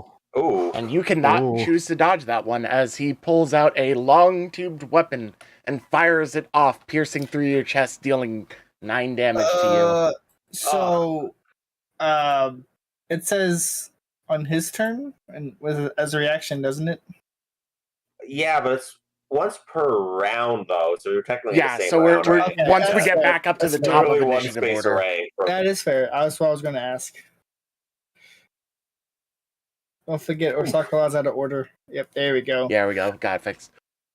But yeah, you take that damage, and as in response to doing this, after he takes the shot, he simply puts the weapon on his back and places a hand at his hips. And that is about the end of his turn, before a strange sound surrounds you all. Finally, reinforcements. Yeah.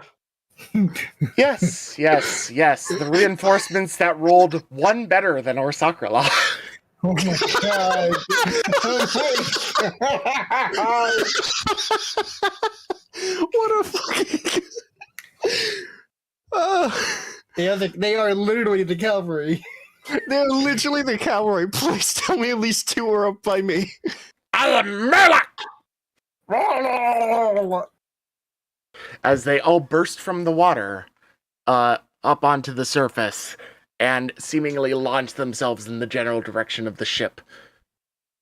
Now, you notice, for those of you who are at least near enough to the edge of the ship to see over it, you do notice them moving abnormally fast for a sea creature, to the point that I'm not even going to count their water movement as any of their movement, because it's that inconsequential. It's second nature for them. Oh yeah. They have like 100, I think at least 120-foot movement speed in water. Damn, that is fast. Yeah. So they can just propel themselves. Like a bullet. Yeah, they propel themselves at the edges of the ship and begin to climb up and over.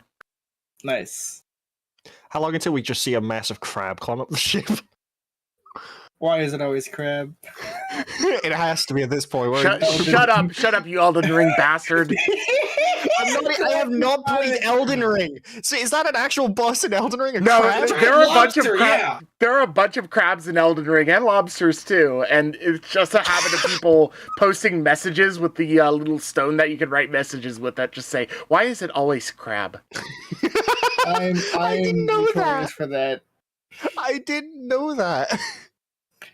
Why is it always crab?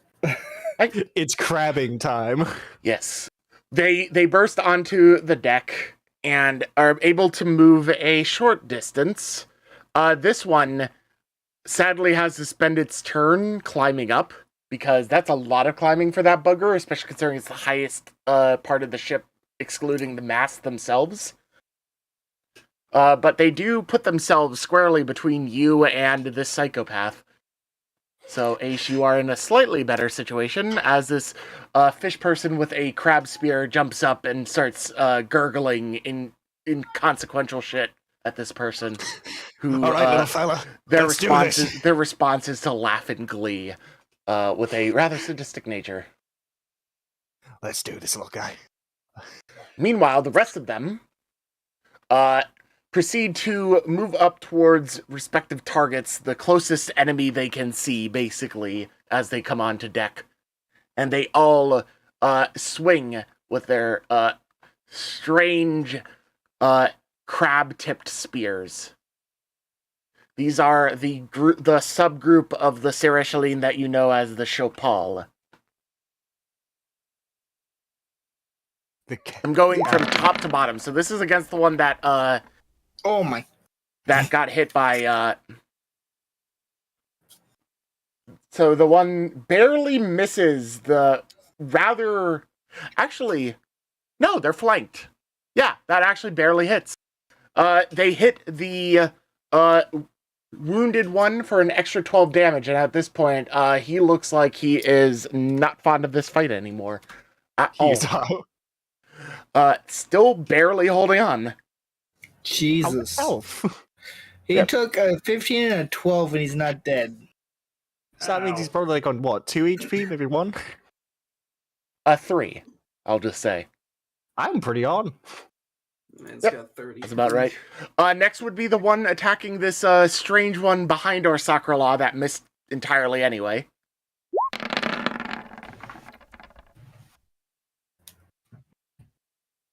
One damage. Oh, wow. I think these are set up wrong by accident. Huh. 1. Oh, yeah. Right. 1d12. That doesn't make any sense to me. You just want to say 5 or 6? I had accounted for the extra 2 hit, but not the extra damage. Ah. Right, because we were told these spears are lethal, like super. Oh yeah, lethal. they're a 1d12, Really and they hit very well with them. But as of right now, it is not doing as much as they do. I'm going to. All right, so the first hit that hit the guy that's really wounded, I'm going to nerf a little bit just because that was my mistake. But the second one I will get properly because I caught it this time. So that is actually a total of 7 damage. Damn. Still good. So it's 1d12 plus 6? Yeah, 1d12 plus 6. Jesus, no wonder he wouldn't let me get a spear.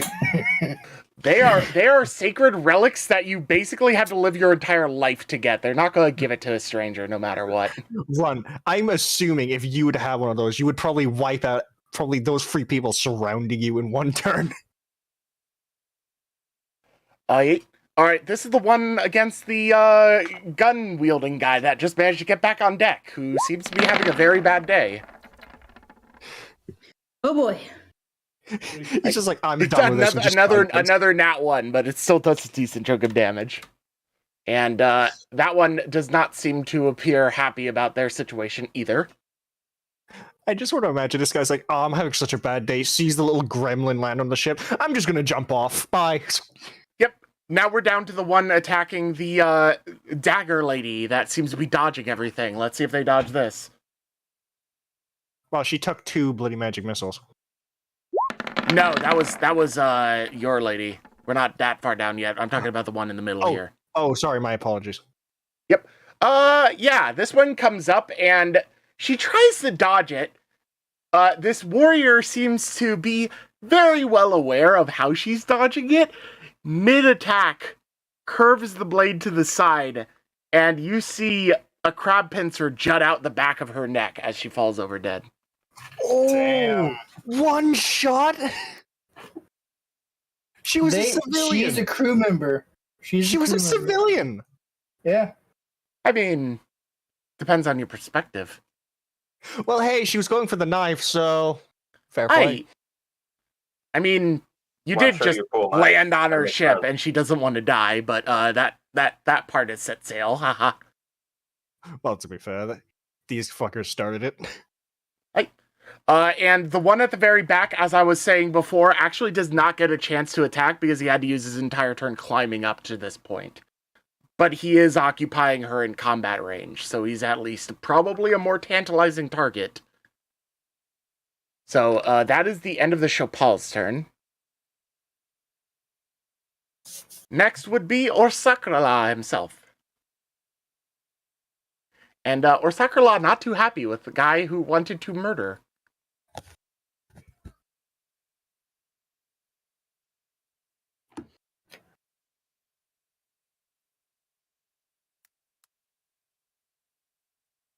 There we go.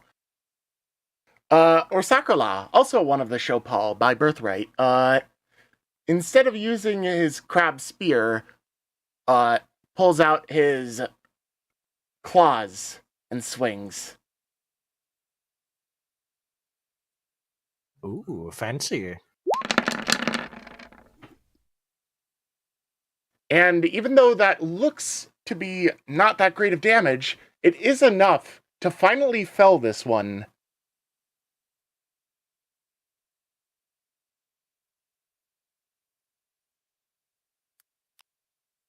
One down. What are you? 1, 2, 3, 4, 5, 6, 7, 8, 9 to go. And, one down. Complete the mission. In immediate reaction to getting that first one in.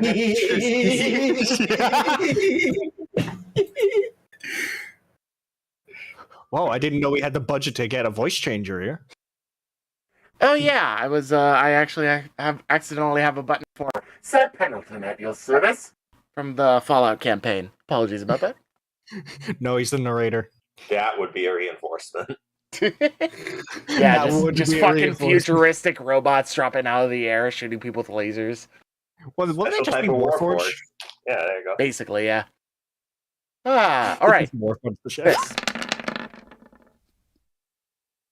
Ooh. That actually does not hit, I do believe. Yeah, they're not. He's not. Are they flanked? If you can, technically, the ruling is if you can draw a line through it. Meeting. Yeah, so not really. And even with the flank bonus, it wouldn't hit because they're not like touch or flat-footed. So that is not a hit on the other one, sadly. As we wrap back around to the beginning of the turn order to Runt. Okay, first thing I'm going to do is Runt is going to drag his sword behind him as he takes a 5-foot step this way, getting out of the threatened position for those two, but also causing the deck to catch fire. Yep, we have yet more fire going on here. And these are technically touch attacks with this weapon. So I'm going. I do not add my strength modifier to these attack rolls. Oh no, I do add my. It's a melee attack roll, but I don't add my strength to the damage. So melee attack roll. I don't think a 7 meets touch. No, not even. Okay. That would only you would only be able to attempt that at this one anyway. That does not hit. No. Yeah, no. Do I get a better view of this person? Who in particular? This one. Oh yeah, here. you can recognize them now. Is the same one from my dream? Same one, yeah. Okay. Runt is going to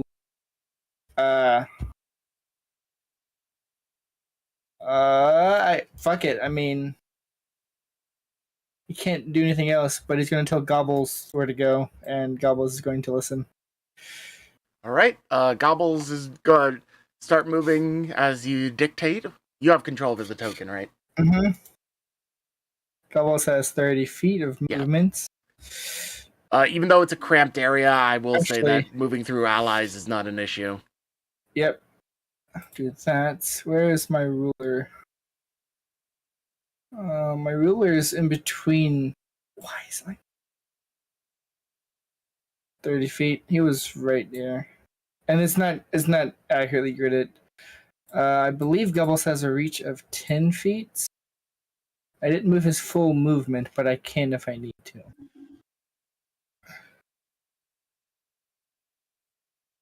So one thing I will say in this circumstance is that I'm not going to ignore the fact that there's a pull right here, so that he will get some like minor cover benefits. Well, from a mildly ranged attack like that, like you're trying to tongue at him. Goblin is if he's right here, well, no matter what, well, I'm willing to attempt it. It's a 15-foot range, and I'm trying to put him here. All right, yeah. So, I'm just adding 2 to his AC for this because of the cover. That's how I'm doing it. Gobbles does not. This doesn't. It does do damage. believe. Right. On a hit, it pulls. The target gets a grappled condition, and doubles does not. Okay, even with the additional, you do manage to hit that with a 24. And I'm just gonna pull towards Gobbles, which incidentally is also near here. And this person is also considered to be grappled. Get off me, you filthy thing!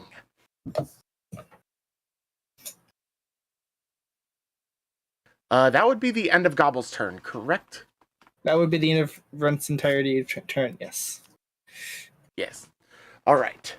Moving along here, we have the other strange guys. This one with the balls of steel that ignored the fact that Morasmus breathed fire at it. Okay. Is going to take another swing at you. Real quick, I need to make a grab attempt, so I will give before we determine. It says you need to make a grab attempt for that. Yeah, CMB check. And I gotta beat their CMD. CMD, combat maneuver defense, that does not beat it, actually. Okay, so they don't move then. Sorry about that. So there is no grapple, but he did get moved over, right? No. It only happens if the grab happens. Okay. Thanks for catching yourself on that. That's fine. Yep. I just wanted to double check. Yep. All right. Our boy swinging a rapier at a goop thing. Morasmus. Yes. Where's the gem? Inside of him. Okay. Let me do this real quick. First off, I'm going to swing an attack as normal. What did he roll? 18. Yeah, that hits. 11 damage. Ouch. Yep. I would also like you to roll reflex save. Is he gonna hit the gem? Oh no. Alright. Yeah, that's basically what we're seeing. He hits the gem and the entire part of that ship. I was just going to make it like a basic DC 12 and that fails. So, you attempt to jiggle the gem out of the way of the rapier as it goes through, but it does manage to hit, and in spite of the resistance from your gelatinous form, it launches the gem into the air. I would like you to roll 1d8 for me. Alright. Here you go. Alright, so it goes like over here. Okay.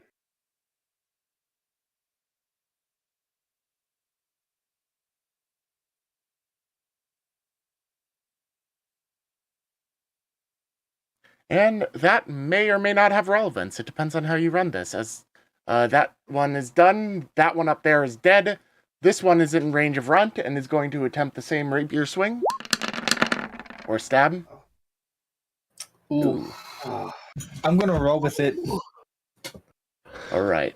I'm going to try to mitigate. Well, okay. What do I need? I need to make a DC 5 plus the damage dealt.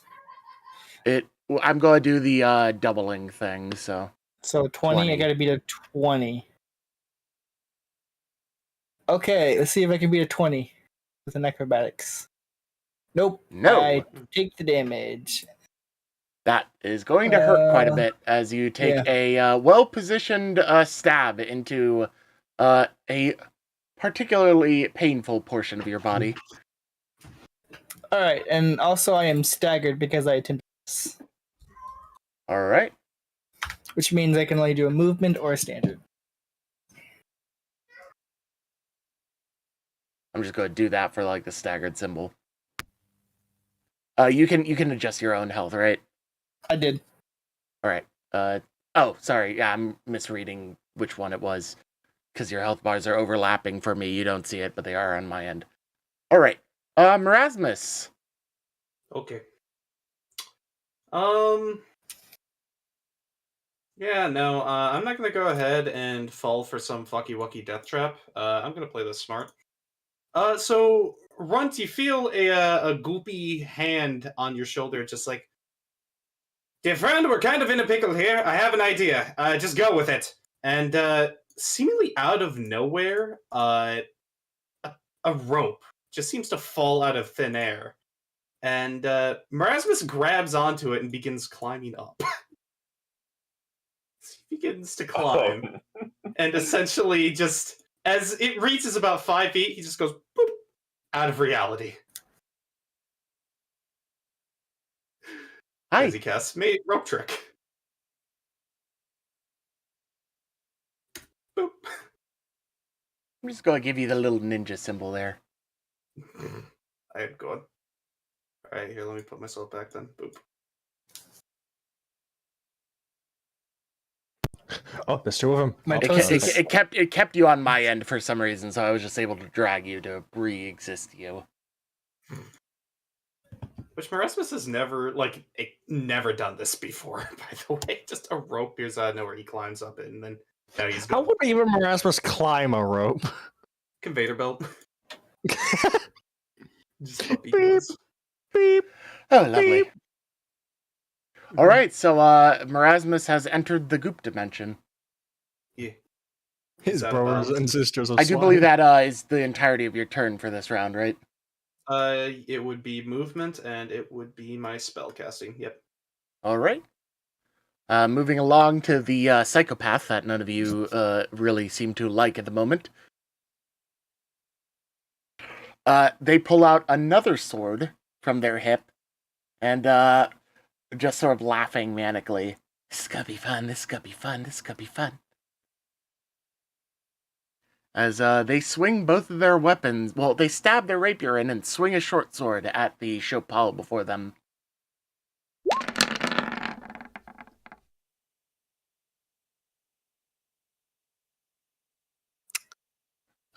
And damn, both of those hit.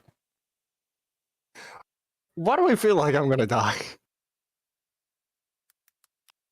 The Chopal seemingly stands strong, though, in spite of this, and gurgles back at her in a language you don't understand. Just an annoyance, basically. And she's laughing manically at this, and just like, "Ooh, you seem less squishy than that other one." Asch, it is your turn. I was about to say I throw a magic missile at that bitch's head. But on the other hand, I don't want to fucking injure my only ally in assistance. Magic missile doesn't miss the target. Yeah, you are guaranteed to hit the person you want to hit. Yeah, but doesn't it not have an explosion? It's force damage, there's no explosion. Oh, if that's the case, let me just untick for one of these. Can I untick? Yeah, it's force damage. Okay, I cast the other prepared one. Let me just untick these. 6 damage. Alright, so 6 damage. So I cast 2 of them, so 6. Oh, you little prick. It's gonna be so fun mincing you. Just like, I don't think so! Slash, splash, blade forcibly shoves it into her face at the distance. Do you move anywhere? Because that's what you have basically remaining for you at the moment. Well, it's either off the ship, into a worse position, or into even worse. I have a technical question for what Morasmus did. Sure. We're on a moving ship. What you're trying to We're say. going backwards, lads. Let's fucking go. We're on a moving ship, and I'm pretty sure you're still stationary. Oh wait, Actually, no, no. That is correct. That's actually I get where you're coming from, and the battle map sort of alludes to that, but no, they have anchored. Oh, they've anchored? I forgot about that issue. They're like anchored off the coastline. They're basically in like the position like you see in Pirates of the Caribbean and whatnot, where they're anchored offshore and are ready to get into the small rowboats and go up to the land itself. Okay. That's a situation that you're in. Okay. I was like, oh no. That would have been really funny. But yes, I did make a note that they were stationary beforehand. I was gonna say he just comes out, he's just like boom, just like I'm ready to fuck, blurp. He's literally just like in the ocean or just like on the fire itself. Yeah. Oh boy. All right, that would be about the end of it if Ash isn't going to move around from what it sounds like that you don't really want to. A smidge bit and be more in a prepared stand. Could I even go into Overwatch if possible? No, that is an action. An action to go into a fighting defensively. Okay, I can't really do much then. Okay, the deckhands run up to the fire and spend their turn putting out as much of it as they can. Those two, at least. The last one turns and swings at the Chopal up at the front deck area. I have all of these separate overlapping sheets of enemy stats, and I need to find out which one is the deckhand every single time. Why couldn't you just name them? It would have helped. Yeah, that doesn't hit. It just bounces off the Chopal. Yeah, that does not hit. That does not hit. This fishman just glances it aside with his crab spear. Question. Is this deckhand within reach of me? Who? This one? No, consider it more like... Okay. Well, okay, if they're... Actually, yeah, based on distance, yeah, they are within reach. Would them doing that action provoke from me? I am going to say no, because they're like ducking away from you to do this. I'm small. They're ducking into me. Well, shit, that's a fair point. Go ahead. If you want to try and tap them on the face as they attempt to put out the fire, go ahead. Why wouldn't I? Yeah. Okay. That's touch attack. No. That's a touch attack. That does not work. Still.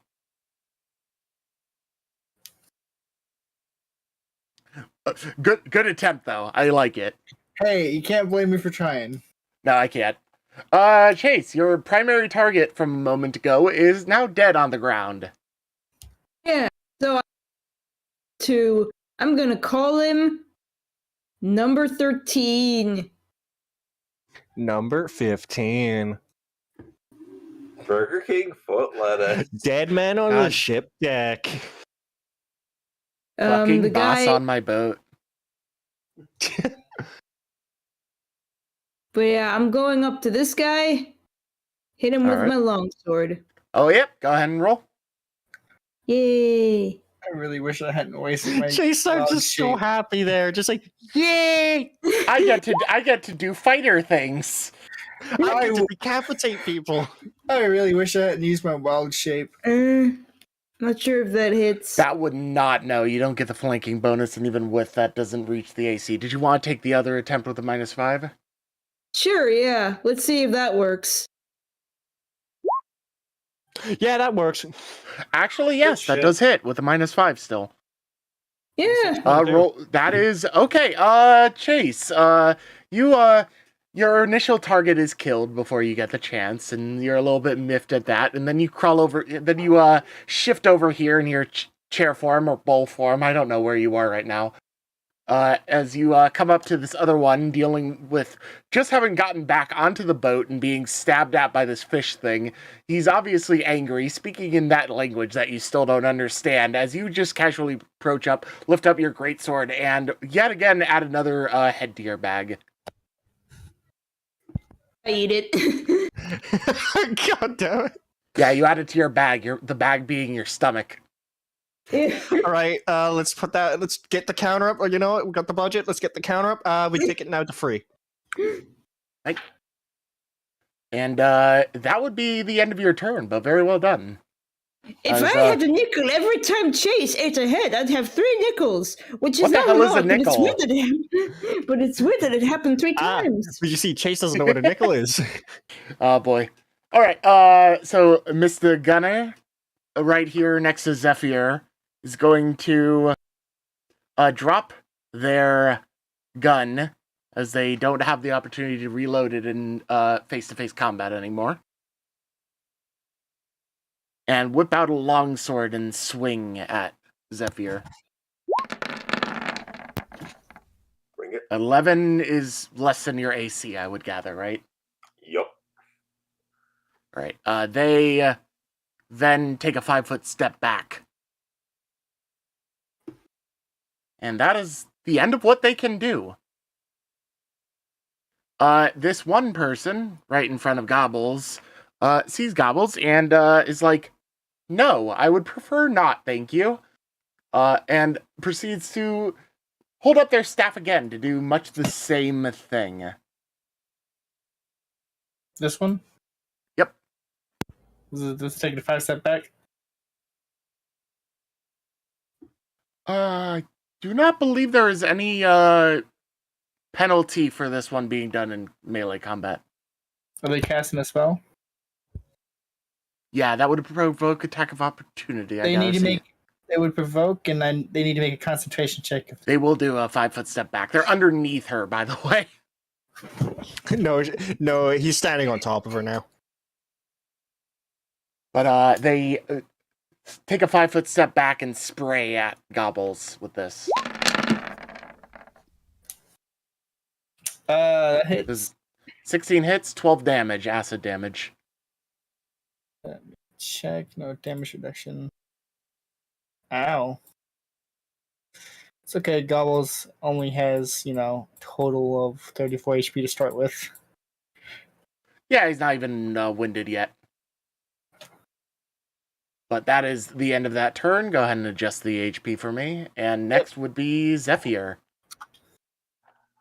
All right, so a few questions. You said did you say he dropped his device and picked up his sword and then moved? He dropped his blood. He dropped the strange cannon-like thing and swung at you with the sword. Huh. All right. Yeah, I was actually going to mention that he kicked it behind him as he stepped back, but since I didn't, I will veto that. All right. So she's gonna kind of she's gonna go ahead and fly ahead of that and move into melee with him, and another flurry of blows. All right. First one's gonna be a disarm attempt. So you're attempting to disarm the sword now. Yep. All right, roll for your hit. I believe you have to hit in order for it to actually even proc the thing. Okay, just crit him, why don't you? Yep.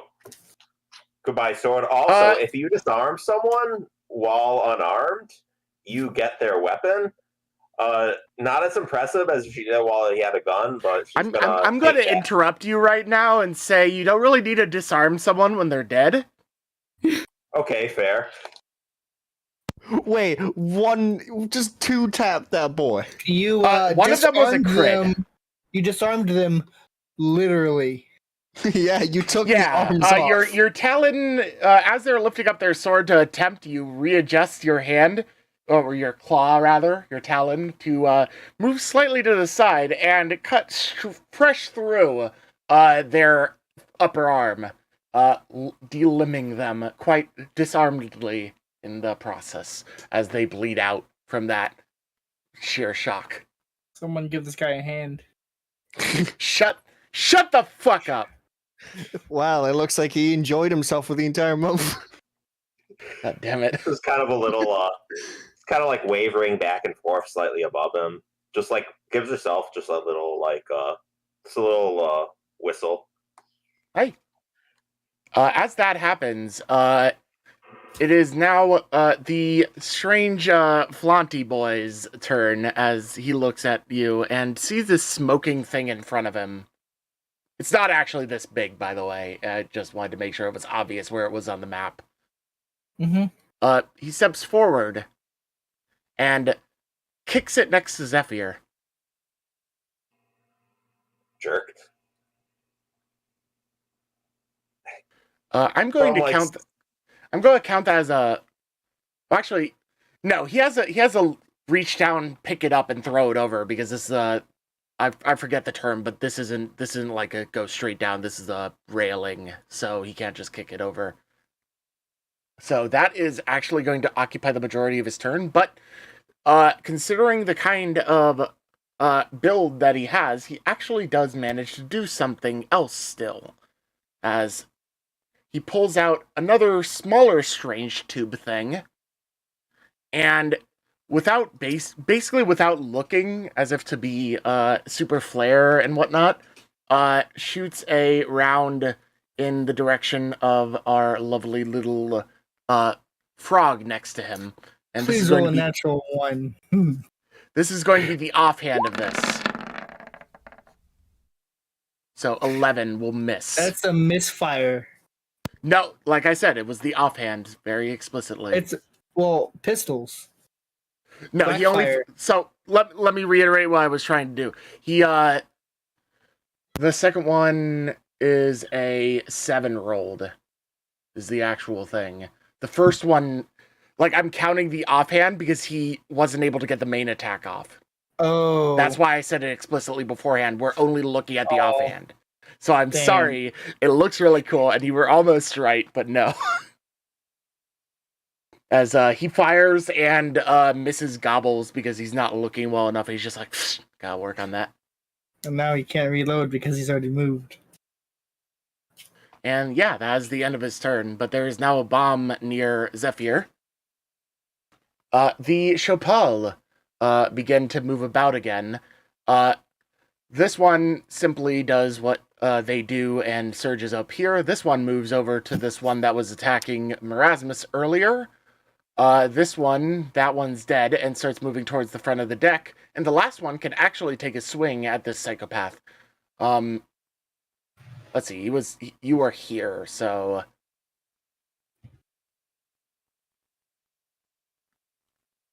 There we go. That's more accurate. They move up next to Gobbles. And we are going to get some swings in. There are 2 swings on this one, mostly civilian-ass-looking motherfucker up at the front deck that was attacking her Sakrala with the crab spears.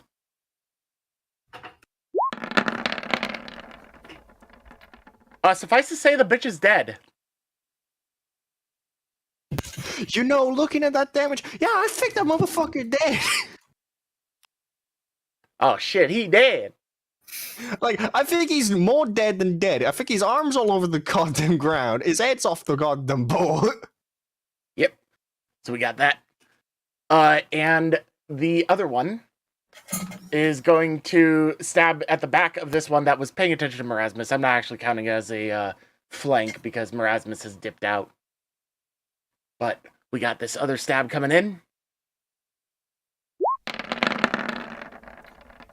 Damn!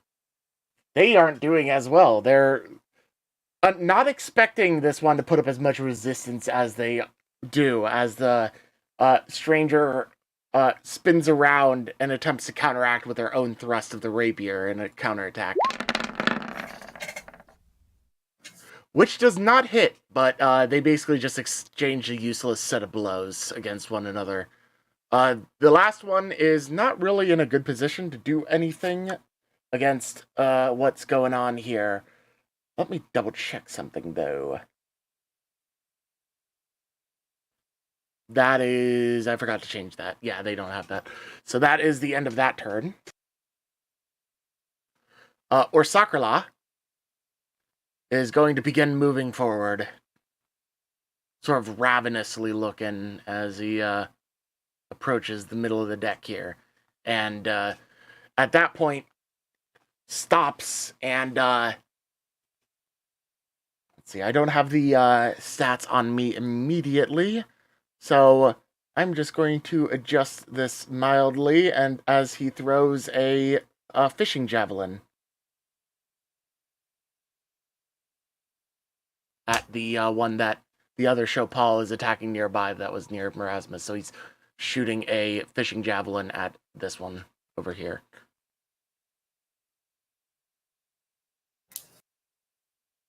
And 15 feet is more than close enough to actually get hit by that. I'm just going to, for the sake of expediency, roll the hit of the crab spear, but -2 to the hit and -4 to the damage.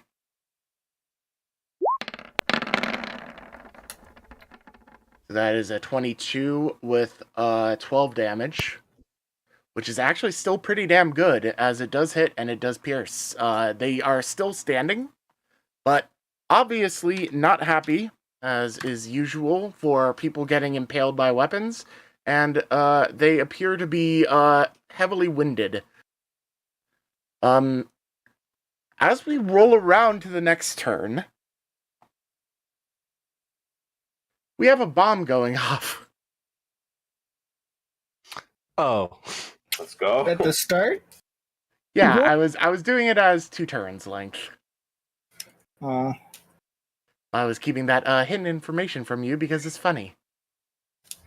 Yeah, changed my plan up then. Well, Zephyr, what's the game plan? Gonna pray and some monk things. You should have evasion, shouldn't you? Yep. Yeah, you got monk fine. shenanigans. You should be But fine. that's if I succeed. Now let's see if I can pull up the proper stats for this.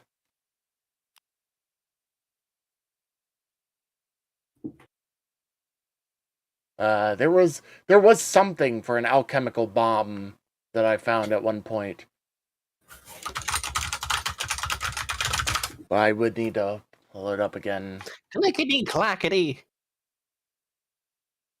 Was it? Sackety sackety. And boom. Boom, boom, boom, boom. There's boom. one from Kingmaker that says 1d6 for every odd number of the alchemist level. Alrighty. So it's safe to assume Punt is an alchemist. Yeah, well, I mean, we're just going by the alchemist's thing, but yeah, basically. So, as far as alchemical level, we are going to do this.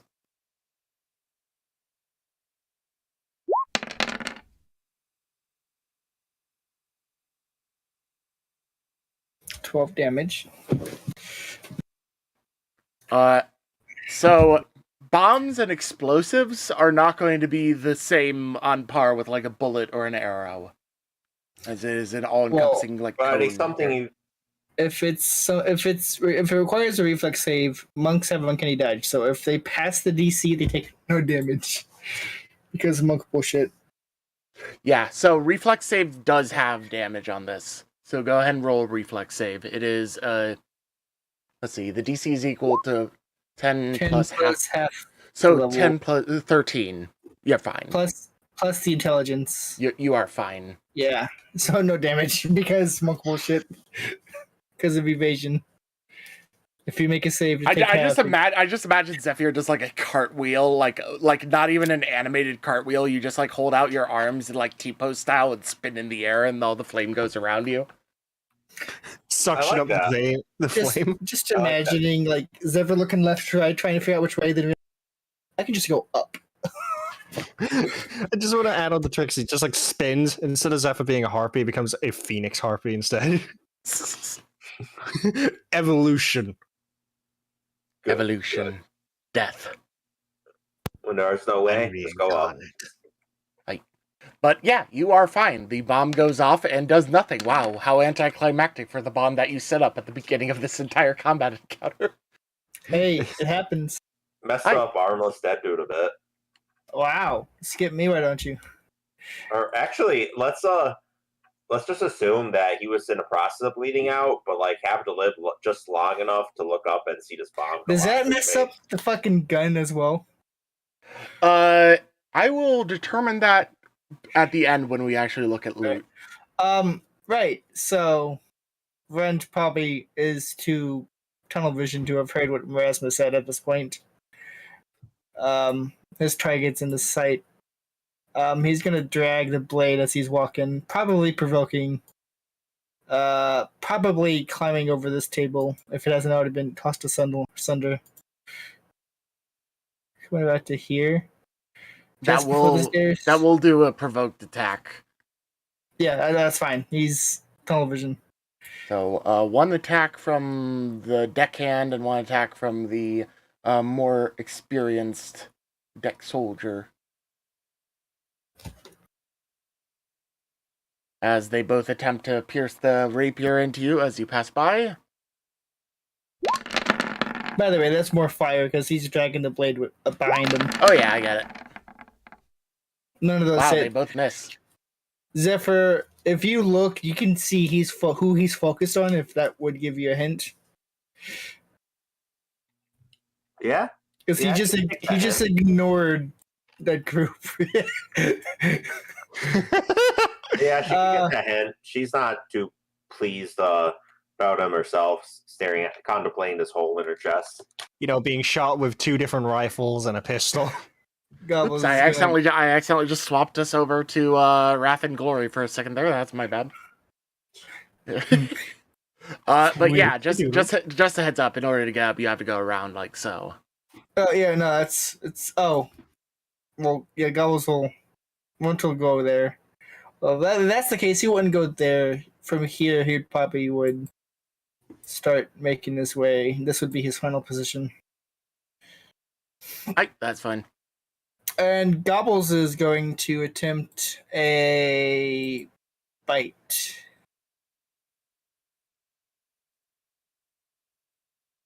All right. Okay, just confirm a crit, why don't you? Do we want... Well, confirming as if it beats its critical range. Natural 20s guaranteed crits. Okay, let me figure out the damage on this. 1d6 that I roll. Isn't it just the double the original? So 10? Yeah, 10 damage. That does hit, by the way. That's obvious. Yeah, 10 damage. Not happy about you doing that to him. More comments about some filthy thing. But this makes me more excited to kill him. And I believe that would be the end of Runt and Gobble's abilities, right? Yeah.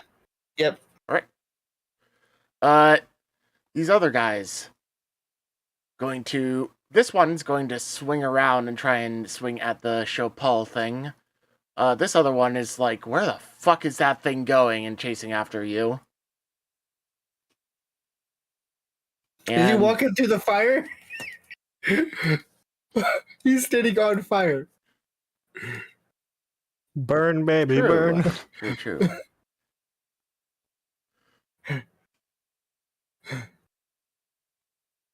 Wait, did you just run over a table? Yes, he did. Absolute Chad move. Yeah, I would count that as an extra for like 5 feet of movement in this situation because he has to avoid the fire, but that's still within his range, barely. We have this and that. Well, our crits today, let's. Why? The crit hits, and if we're going by the 8, I'm still up. You're still up with 3 HP, yeah. That is what it's doing. Yep.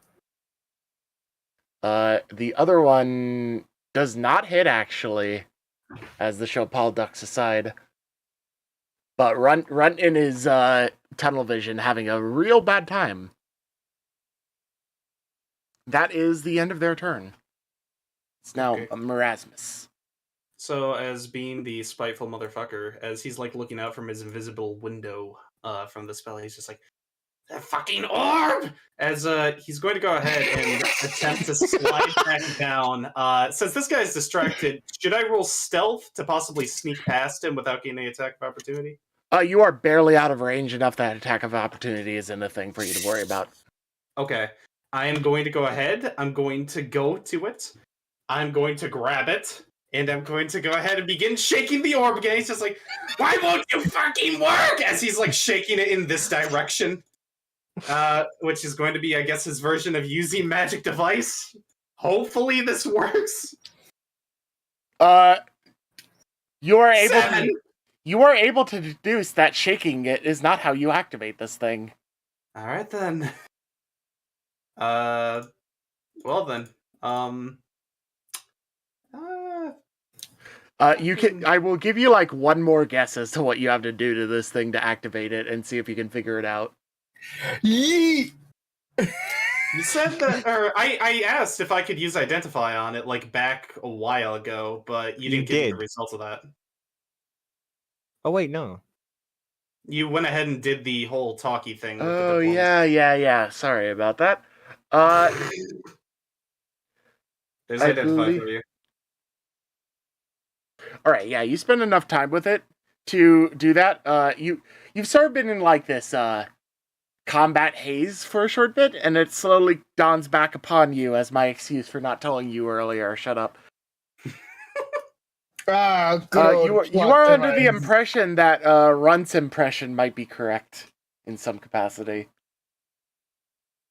Oh, fuck this. And then Morasmus goes ahead and he's gonna yeet this fucker. Empty yeet. He's going to yeet. What do I roll to throw to hit? I want you to roll a strength check for me, because that is what matters here. 9. How long until that stone breaks is my question. I'm waiting. You throw it at this guy, and you clunk at the back of his head, but not with enough strength to hurt him or the stone as it falls to the ground next to him. Does it fall in the fire? Yeah, no, good question. It is not in the fire. It lands just about to the back of the head. Here. Damn it! It's like right on top of the red dot. Mage hand it. Go. I could mage hand it. I would say I would mage hand it and figure out how to he use threw it, so he can't. Yeah. Yeah.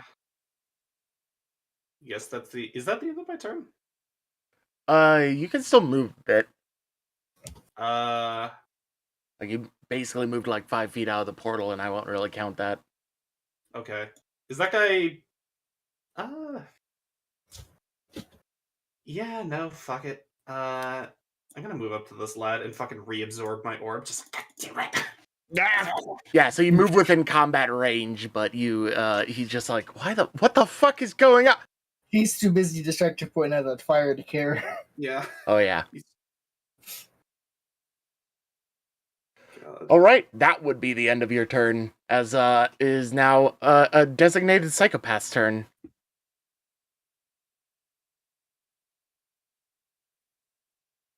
Fight is fun, it's fun, it's fun. As she sort of like starts to sing this strange tune in a language that you are not too aware of. Like, none of you know this language. You can assume it's their native tongue. I have a basic, vague understanding due to, if you remember my character's history. You hear like an old elven like folk tune that she's butchering to make much more violent and bloody. Yeah, because like as I was going to say, a bit of my history is that 4 parents: dwarf, elf, human, tiefling. She actually does not hit either of those. Barely. And 18 does not hit the Chopal. As I want to name the Chopal. The Chopal will not accept its name, but it will accept your turn. I will. Tough like I'm giving him the name of the bloody stone wall. Right, let's see what I can whip out of my pocket, shall we? Just ruffles through the pockets. Mm-hmm. Ah, yes, that's right. I have one of these. I have a summon monsters prepared. Aye? What are you summoning? Right, let's quickly see. I gotta quickly check them what's its range. Its range is 25 feet. Let's get the ruler out. 25 feet would be right here. So I got this entire area to my fancy. I can either help on getting rid of this fucker, or I can get rid of her faster. And I kind of like the idea of getting rid of her first. So what can I summon? So it would be probably an extra planar of a sort. I'm imagining something akin to like an imp. Yeah, there's a specific list. Level 1, you get dire rat, dog, dolphin, eagle, fire beetle, poisonous frog, pony, or vipers. And you get the next level at a level you haven't reached yet, right? If he had cast Summon Monster 2, he would get more options or extras. Yeah, so you only have Summon Monster 1, so it's the initial list that was mentioned. Alright. I choose to summon dogs. A dog. Yeah. A single dog for 4 rounds. Single dog here aimed directly towards her. It's immediately on his turn.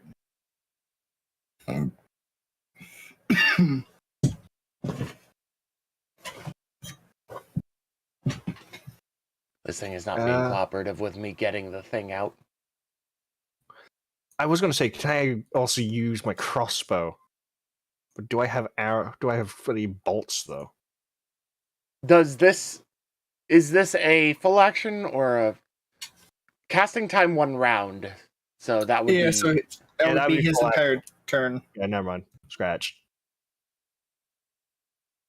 Whilst I'm at it, I'm going to move Tommy. God damn it, give me the stats for this thing. I'm trying to grab it out of the compendium and it ain't cooperating. Tommy can move 25 feet, wasn't it? What's the move distance again? It should be on your sheet. Tommy.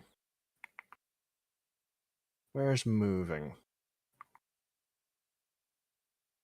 Underneath your weapons. Alright, I got the stats for the dog at least, so I'm just going to get you a token and play this as such. Speed is 20 land. So 20 feet?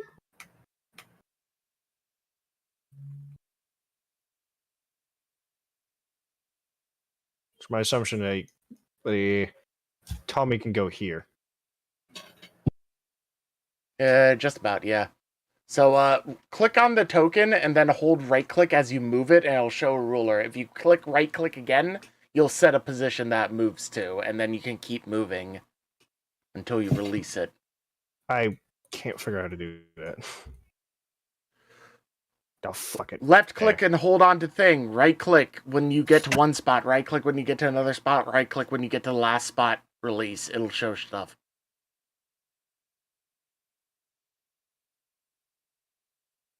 There.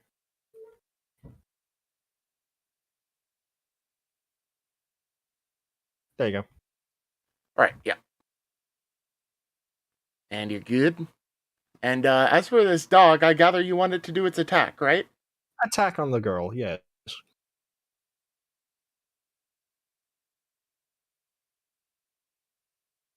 I'm just throwing everything I have at her at this point.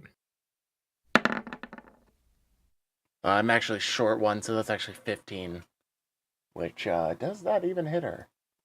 I don't think so. Actually, it hits her exactly. So funny thing about summon creatures,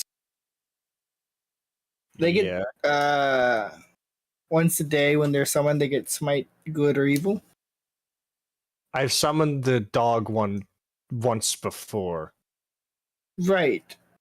But the dog gets a smite effect once a day. Any summoned creature with summon monster gets a smite effect.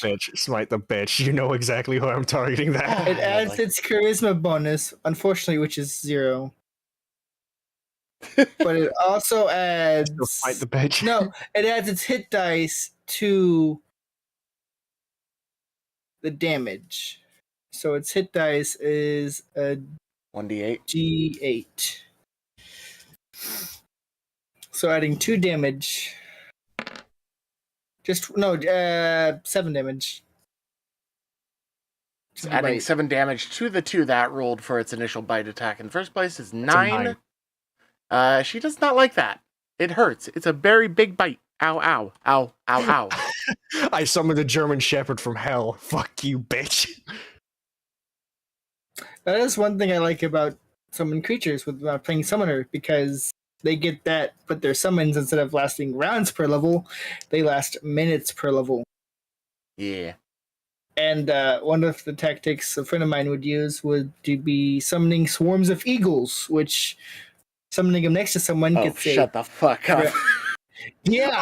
Oh, thank you for that idea. Yeah, no, Trisky knows what to look out for, though. Oh, god damn it. And he can veto. You are, I mean, I doubt you're moving anymore, are you? So that would be the end of your turn. It's a full round for him to summon the dog. Yeah, it's a full round. I can't move. Alright. That is the end of that. deckhand, trying to put out the fire, notices there's even yet more fire on the ship, sort of panics and continues to focus on the fire. Are there any deckhands that aren't? Nope, all the deckhands are involved in putting out the fire, and therefore are not attacking Morasmus Scoop. Chaise, it is your turn. Heck yeah! Alright. I did it good. Let's see. I think I see another deckhand near me. Yes, exactly. That guy. That guy. Another head for the skull throne. Yes. Pretty Another soon- head. Chase is gonna be a chair with skulls on it. I'm gonna make a chair, a throne, even a skull throne. You get a new button for every head you eat. Okay, wait a second. I can do.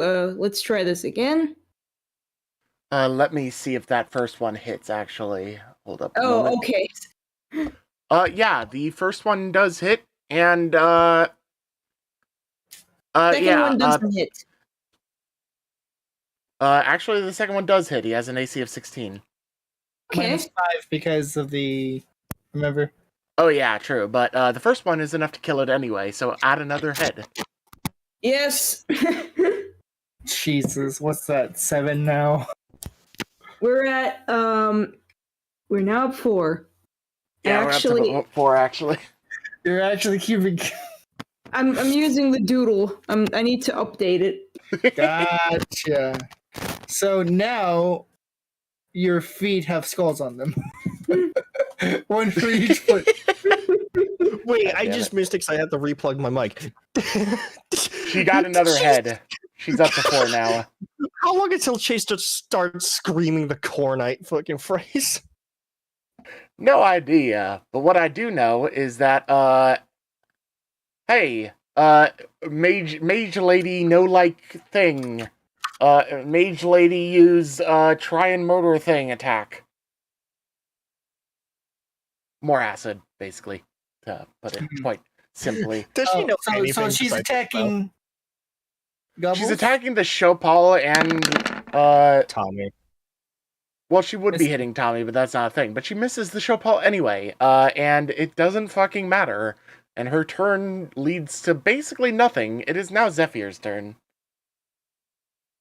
Zephyr, well, the idea of helping Runt by tossing him right up onto blonde gunny man sounds like really cool. Notices a guy in blue who seems in good position to stab him, and instead And charges already that has, guy. actually. It says he's that guy having already stabbed that Runt, and decides to put a pair of talons in his face.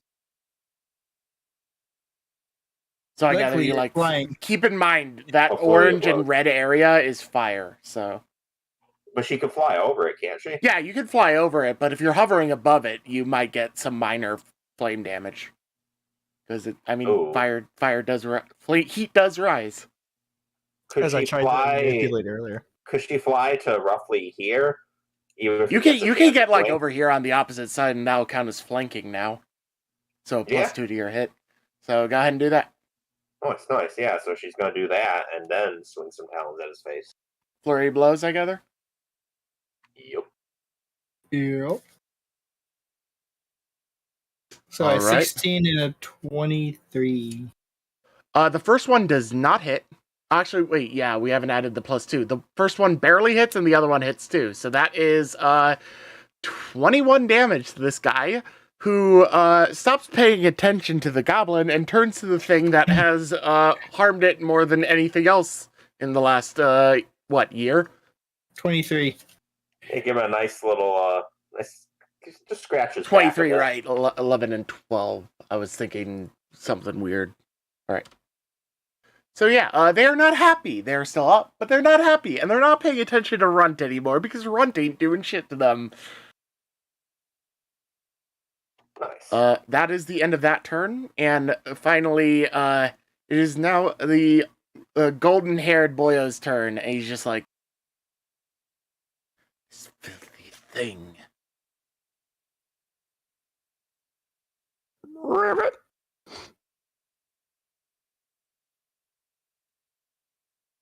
Gobbles is doing the ominous croaking from the temple. Just gonna do a 5-foot step back.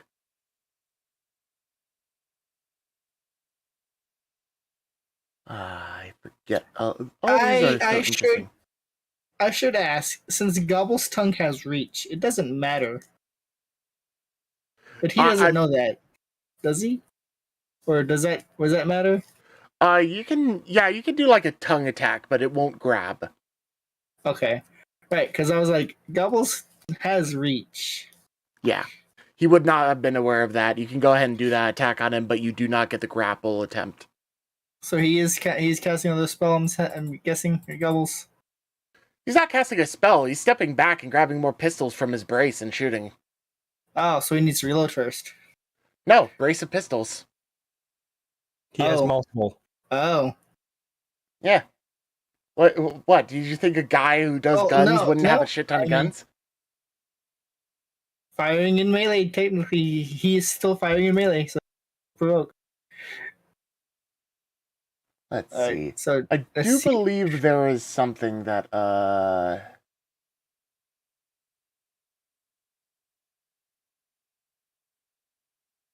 Alright, that's related to ranged attacks.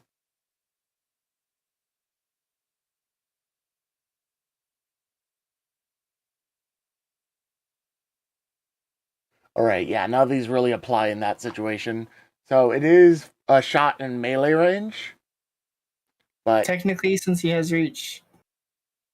Or 15-foot reach. Considering the class and the entire profession of this guy is gunslinger, I don't recall if in the thing I read if it nullifies the that disadvantage. I will err on the side of benefiting you guys and still impose it on him, but I'm gonna look into that later on. You say he's a gunslinger? Yeah. Give me a second. You're trying to make sure that I don't recall if I wrote down anything that says that gunslingers do not take a penalty for shooting in range in melee combat. It's a default range attack thing in Pathfinder, like any range attack. Well, yeah, but I'm wondering if they had something. I wasn't sure, but like I said, I'm going to assume that they don't get that in this circumstance and just move along here with this. So these are at, what is the imposed penalty of shooting in melee range? -2 or something? You recall? That is what provokes the attack, is firing into melee. Alright. Because it's close quarters. Okay.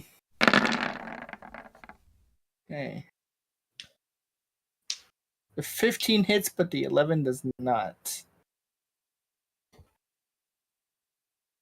Alright.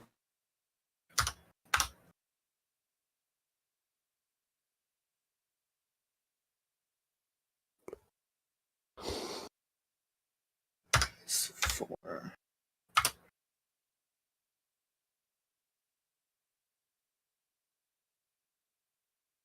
Oh, wait.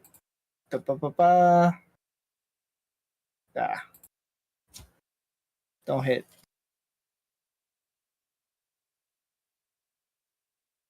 That will not hit.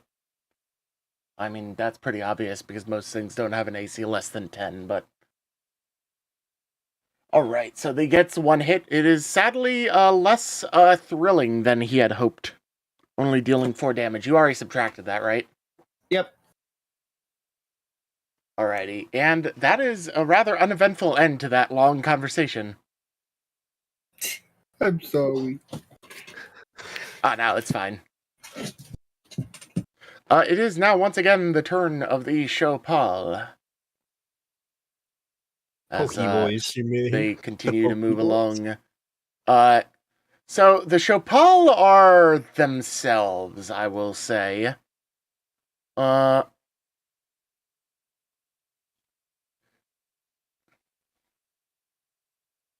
just no regard for the fire.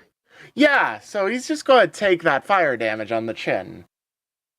Like an environmental fire, I'm just going to have it be 1d4.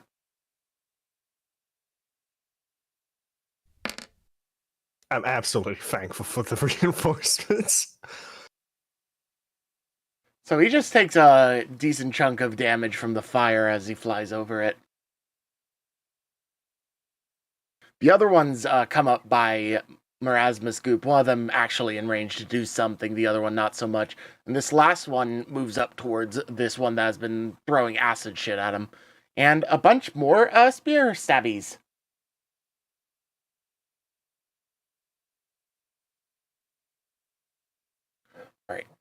Alright. Going from top to bottom. So the deckhand next to Morasmus is this first one. The deckhand across from Morasmus is the second one. That first one is... Yeah, both of them are dead. This is just complete, utter genocidal. And the last one is stabbing at this acid spray lady. Which actually might not hit. No, it actually does. Spellcaster AC. Who would have thunk? Oh, silence you.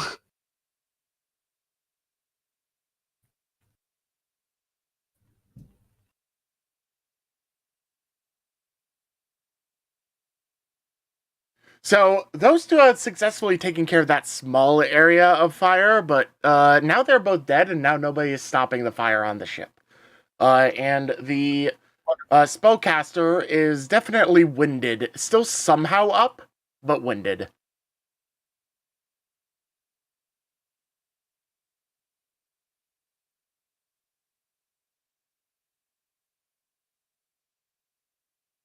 Alright, I'll remember that for next time, Runt. Yeah, I didn't. I wasn't too certain, that's why I went. Okay.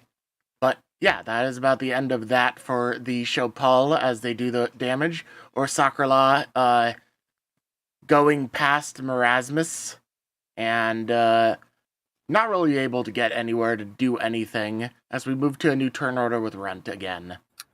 I'm gonna do a wisdom check. Yep, go ahead. Pass or fail, I will let you decide the DC. Pass We'll set is that he heals, DC 15. pass is he heals himself, fail is he attacks. Okay? Alright. Barely. Passes. So he is going to move. Before he moves, he is going to cast Cure Light Wounds on himself, which is one of his 2 remaining first level spells. Healing for 5 HP, which is better than nothing. And he is going to go up behind this guy, and Gobbles is going to move to get flanking. Alright. And he is attempting to tongue attack. So +2 to this hit. Yep, go ahead. That will hit for 8 damage. Attempting to grapple. Yep, go ahead. Does that beat a CMD? That does not beat a CMD. He is fine. Let me double check. Does...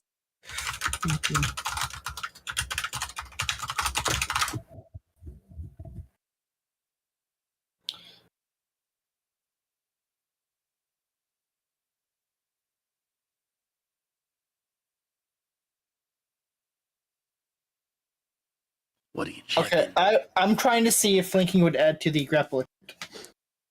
Even with whatever bonus I could conceivably think, that would not pass a CMD. It's actually decently high. So he is taking 8 more damage. And of course, the fire behind has been turned up the stairs. Alright,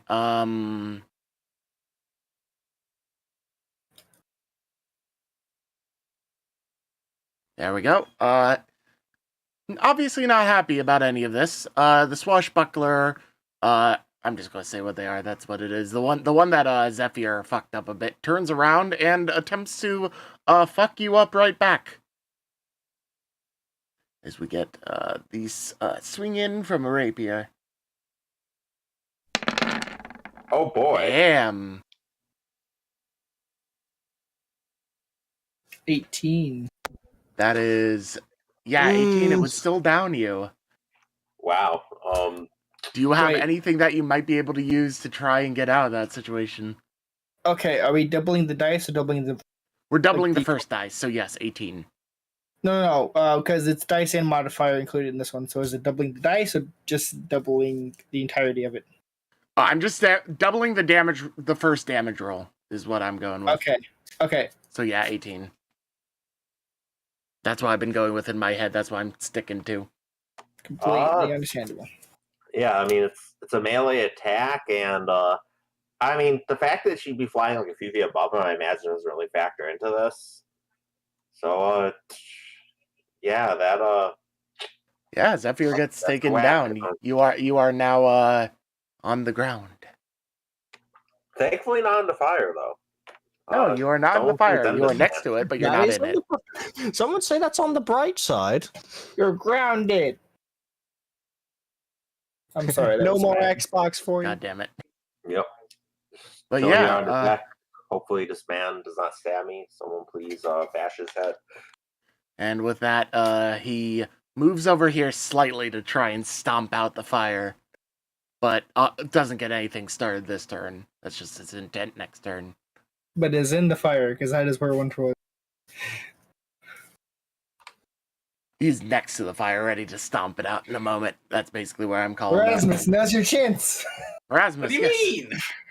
Yeet! Fucking no, I'm not going to yeet, because if it's a bomb, boom, boom, boom. Yeah, fuck you, Runt. Fuck let's you, go. Fuck you.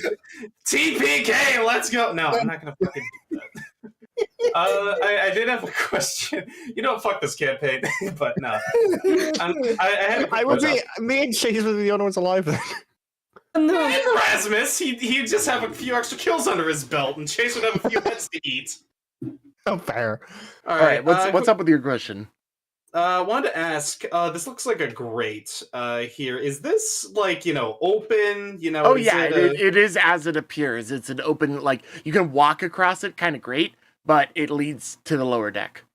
Could I possibly, if it is, it looks rather, large, in a sense, in terms of its openings, would I be able to, slither down into it?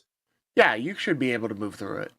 That'd be fucking great if I could. I want to slither down, just like a cheese just falling into it.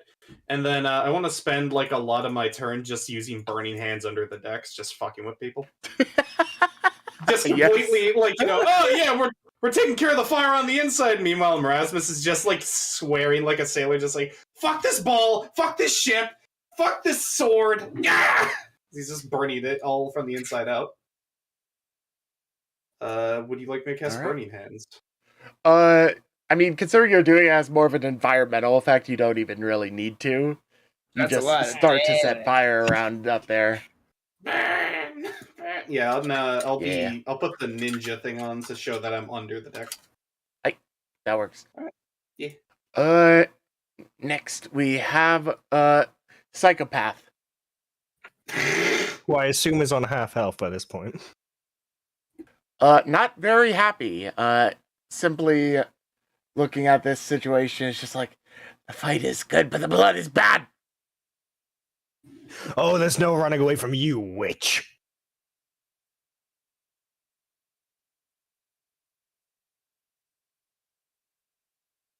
All right. As she listens to that and seems to disregard it, she takes a 5-foot step back off of the building. Lands here, and question: would that provoke an attack for my dog? No, the 5-foot step kind of thing is specifically to avoid the attack of opportunity. I see. So she is not running; she's just slipping off of the roof of this building, avoiding the attacks of opportunity and coming down here next to the spellcaster. And with that, she is still basically in range of this one, so she will actually throw an attack or two at it.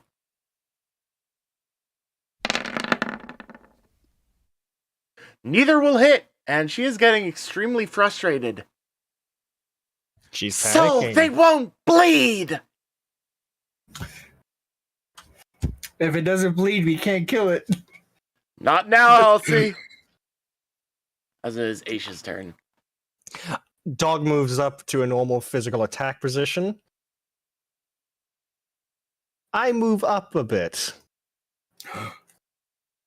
So, remember to the quote I said I had a crossbow? Yeah.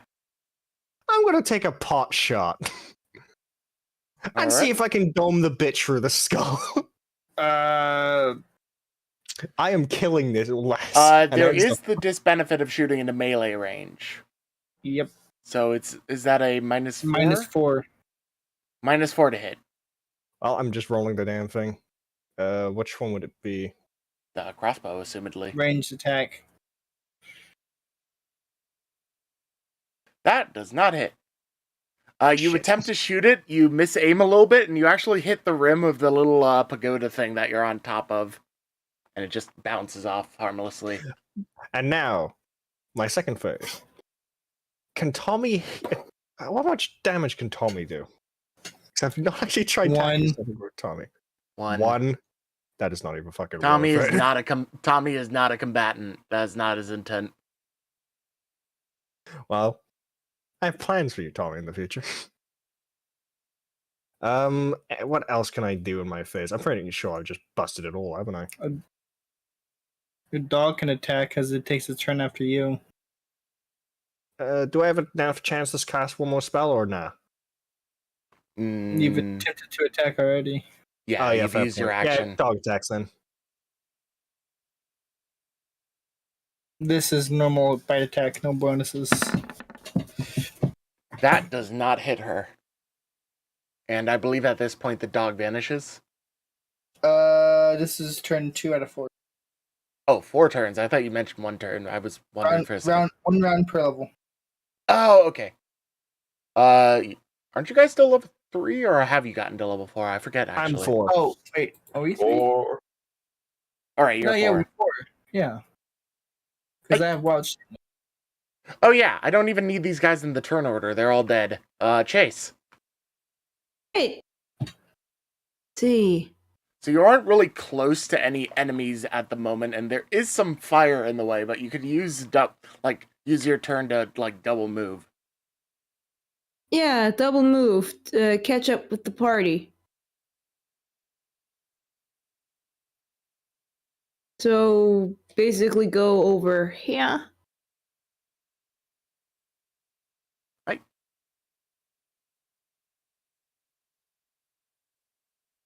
Yeah, here.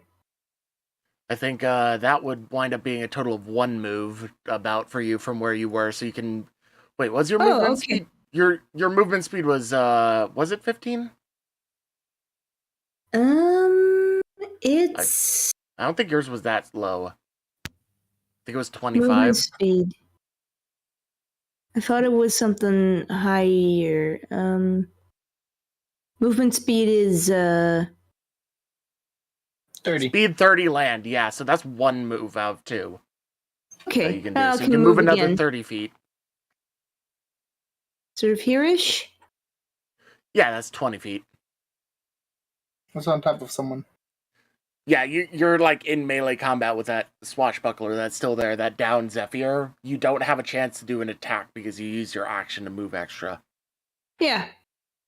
Okay. But no, you're at least applying some pressure there. Yeah. Alright.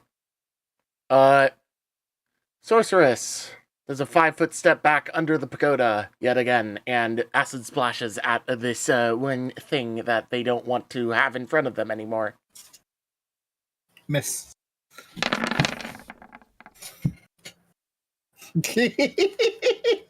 Damn, they're doing really bad. That would have been actually mildly decent damage for this, but no. Zephyr, it's you're unconscious. Does this do death saving throw? Stabilizing. Roll to stabilize, essentially. If you roll a 10, you stabilize. If you're below 10, you take 1 point of damage. And if you go past your total hit points, you're dead. Is it like a con save, or? Yeah, it's a con save. Or I guess fortitude in a sense, or? I think it's just con. All right. Just roll con, yeah. Yeah, you're stabilized. All right. You've stabilized. Good You stuff. are not bleeding out.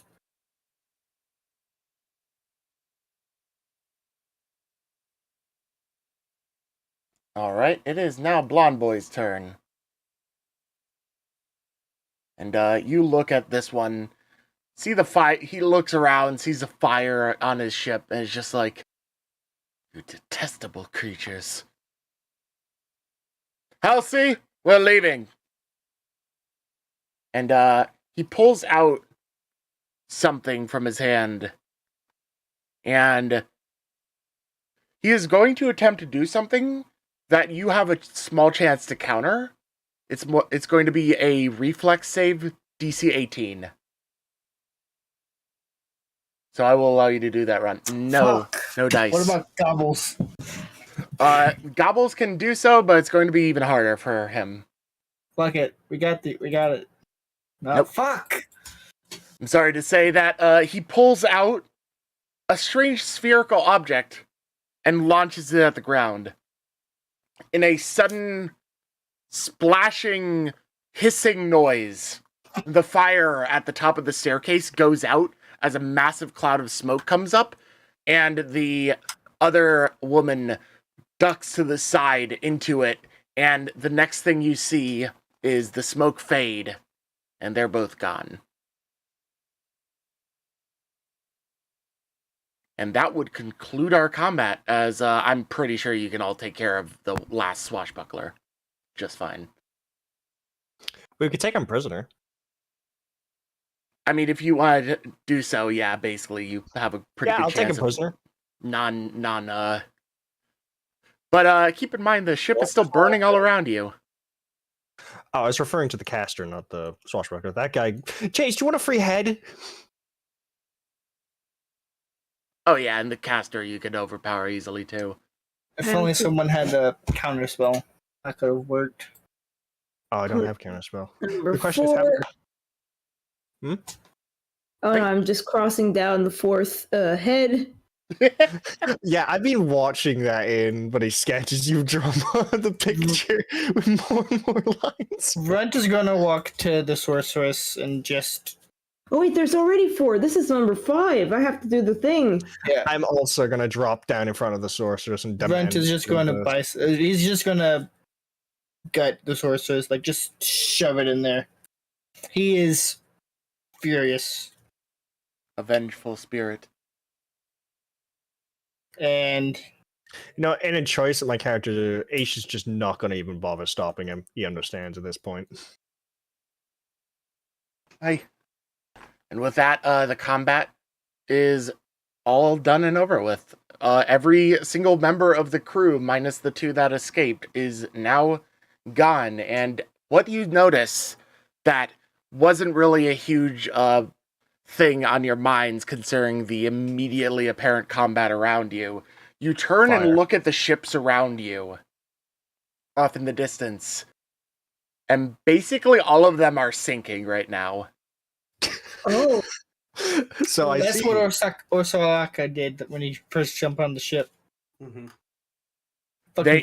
They are all sinking, and if you get a good look at them, you can notice some of the Chopal standing on like higher portions of it, just like waving their crab spears up in the air in celebration as everything sinks around them and the water slowly fills with blood and sharks start to swarm around. Runt is gonna furiously try to find a tabard or something he can take to bring back to the other people. He has a visual of who he's looking at. He's not gonna forget that face. I'm gonna run down to Aura. So I will say right now, considering how much you guys have been setting this thing on fire, it is very pressing for you to get the fuck off in the near future. Oh, Runt has not let go of his spell. He is going to drag it across the rest of the ship until it's done. Yeah, so basically Runt is over. going to set the rest of this fucking thing ablaze unless somebody stops him. If nobody stops him, you're all getting off the ship. Runt, stop! Carry Zephyr. Yeah, Zephyr is stabilized and can definitely be carried by, like, Chaise. You know what? Bugger this. There's no point. All right, everyone, let's get ready to go. And basically, Orsakarla uses the bubble again and brings you back down. Get in the bubble. Get in the fucking bubble! Come on, get to the bubble. Runt will get on top of the gobble and drop the blade where the fucking blonde person was, letting the blade sink in before it disapparates, and then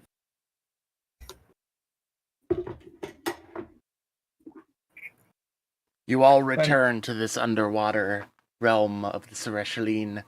I gather, I'm assuming one of you would at least try to bring Zephyr to bed to get medical attention. Yeah, I'm the one. I'm the one that dragged him in. on.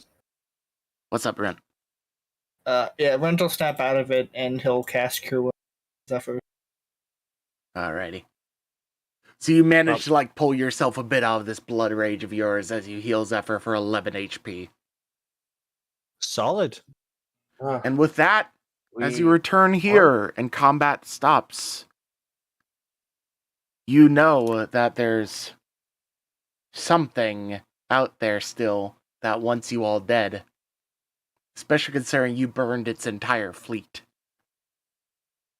Hey, we burned one ship. I made sure to grab one of their insignias. Yeah, you take a...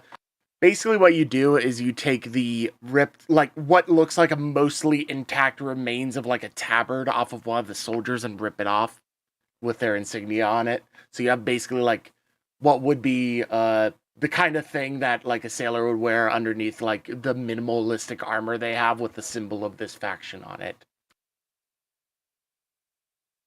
So you can just write ripped tabard with elf symbol or something in your inventory. Oh, the faction's name, which we haven't gotten yet. Yeah, you haven't really learned what they're called. No, actually, I did. You remember? Yeah, back at the shrine. Do you remember? That's the point where I'm asking for the note. That's what notes are for. Yeah, basically I'm saying if you don't remember, I ain't giving that shit to you. Alright, I'm going back to YouTube. Gonna grab it now. Right. Time to pull out the knowledge book. Yep. But yeah. For some extra views. With all of that in mind. Serania. Serania, yes. That's in our notes. Under factions. Excellent. I don't have it. I have Brosh. Mysterious note. Ah, yeah, so you did get that from the guy that you interrogated, remember, at the Frog Shrine? Yep. So that's why you know their faction. So you have a tabard with a Seranian sigil on it. And with that in mind, that is where we are ending off for today. As next time, we will deal with a little bit of the wind down aftermath of this fight. But thank you very much, everyone, for joining us on Unlucky Rolls here. Thanks. Bye-bye. Bye-bye. Bye-bye. Okay, well... Chaise, get the heads.